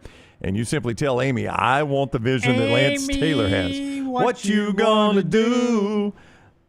I think I want Lance's vision. It's hard to rhyme with vision. There's nothing that rhymes with vision. That's why you would go 2. 969-8100, MichelsonLaserVision.com. So you're actually rhyming. Amy, what you gonna do? I want Lance's vision too. See, you're rhyming with for a while, maybe longer. If I knew. It actually works. I like that song. You like that song? I do. It's on my playlist. Is it really? In my 77-hour golf playlist. It was a long round. Did you lose a lot of balls? No, I'm just saying that you can ride my golf cart for many rounds and never hear the same song twice. I like that. Did you say earlier, I went to the bathroom, somebody texted me that Taylor Swift is coming to the regions? Or? It wasn't me. Give me Forrester's microphone. Who said this? Somebody tweeted it earlier this week. It is last week. It was a mistake. I don't want to throw anybody under the bus. I think it was I don't think AL.com published it on their website. But maybe they did. I don't know. But it got out on social media. Instead of Taylor Hicks, Taylor Swift? Yeah. I mean, it's a pretty big swing and a miss right there. People were like, damn, the traffic on 280 is going to be unbelievable. People trying to get out there for that. Could you imagine if Hallman got Taylor Swift to come play in the regions? I mean, it would shut Birmingham down. Unbelievable. It would be unbelievable. It'd be crazy. It would be unbelievable. Now we need Taylor Hicks to do an Eras tour. Oh, yeah, absolutely. Yeah. Don't get into my first tee conversation tomorrow there. I am playing off of that. Sorry to steal your material there. I'm playing off of the mistake and the Eras tour. I will say this. I talked to Taylor the other day. It's going to be something about his eras were American Idol, Floribama, and I've got one punchline joke. I talked to Taylor Hicks, not Taylor Swift. I talked to Taylor the other day, and they are doing an American Idol reunion tour, which was always your idea. Why not just take all the old Idol people and just go on a tour? Well, they take them right afterwards. Right, but you were talking about just continue to do it and try to, which I think they're going to do. Because to be fair, American Idol hasn't put out any names in No, it has not. years. I happened to watch it Decades, last night, perhaps. believe it or not. Yeah, Check out that 8:30 group. Yeah, 8:30 group. Who's in it, Jim? That is Greg McElroy, Taylor Swift, and Retief Goosen. If I'm Greg, I print it and frame it. Where'd you Quite get the trio. Where'd you get that from? Was that, Are we naming names here? Yes, why not? They corrected it, I think. They did. It is AL.com. Yeah. I mean, if I'm McElroy, I print that and frame it, and I make anybody prove I didn't play with Taylor Swift and Retief Goosen. Yeah. Yeah, you pull the footage from the 8:30 tee time at the 2026 Regions Tradition. Prove me wrong. Yeah, prove me wrong. You tell me it wasn't Taylor Swift out there. Looks like Taylor Hicks. Well, that's your problem. Yeah. Interesting. Brooks brings up a good point. How do you think Taylor Swift's golf game is? Probably not good. I bet she doesn't play. Probably not good, but if she was playing, if she did show up tomorrow, I would love it when I introduced her that she would bring out a harmonica and play it on the first day. Jim, how would you introduce Taylor Swift at the Regions Tradition? Oh, yeah. Do your Taylor Swift intro. Start tripping over your tongue. Yeah, I would introduce her as basically the person that's broke up the Kansas City Chiefs dynasty. You'd have to show her your tattoo, right? Oh yes, Your daughter would definitely tag along to work with you that day. Yeah, she'd have to see the tattoo, but I would because I try to poke a little fun, have a laugh or two. Yeah. On the first tee, so I would, as the person responsible for her, nobody could stop the Kansas City Chiefs before Taylor Swift. Taylor's a new golfer, so her scorecard is going to have a lot of blank space on it today. Very good, very good. I like that one. That's a Taylor Swift song for those that don't know. For Blank those that space. don't know, one of the few I can name, so I decided I'd make a blank space joke. That's one of the few I know. I was thinking style. What can I say about style? Yeah. What's your handicap? 22. It's another Taylor Swift song for those. Yep. I'm out. Shake it off, Jim. Oh, there you go. There was another one. Very good. Yes. All right. That's tomorrow out at the Regions Tradition, Greystone. Get your tickets right now, regionstradition.com. We'll be there, right? Yeah. I mean, it looks like the weather's going to be fine. We were a little concerned about it, but I was just looking in the break, and the rain that we currently have in the Birmingham metro area, I believe, is going to move on through, and we're going to be okay tomorrow. So maybe a little bit sloppy out there if you're going to watch the Pro-Am, but we'll be out there. Now, as we are every year, we're in the Walk-Ons Champions Club, which is restricted access. That's where they want us because it's where the party is. But you can't always get up there unless you have the armband. So please understand if you're out and about, you may run into us, but we're going to be up there in a restricted area where the party is. Yeah. And then we'll be in the Coke room, but the Coke conversation is also restricted. Oh, we're doing that too. Yeah. All right. Yeah, as we do every year. Yep. The Coca-Cola conversations. Yep. I've been on vacation. Yeah. Are there parking passes? Yes, okay. absolutely. All right. This is going to be just like every year we do this. I got you. Got you hooked right up. Well, it's not going to be like every year. Yes. We're going to be down a man. Well, that's true. Lance will be in Europe. Yeah. Unlike every year, Lance will be in Europe. You're going to miss out on some good golf commentary. That's right. Yeah. Yeah, the first year we did it in the area where we'll be, we were right in the shank zone. If somebody shanked one off the 10th tee, it was coming at us, and a couple times it did. If you remember during the show, we've at least moved from the shank zone. So yeah, now we get hit in the back of the head. Yeah, that's right, and it's going to have to be a terrible shot to hit us in the back of the head. Yeah, so make sure we get Brooks Zabruder over there rolling his film, just in case we take one to the back of the head there.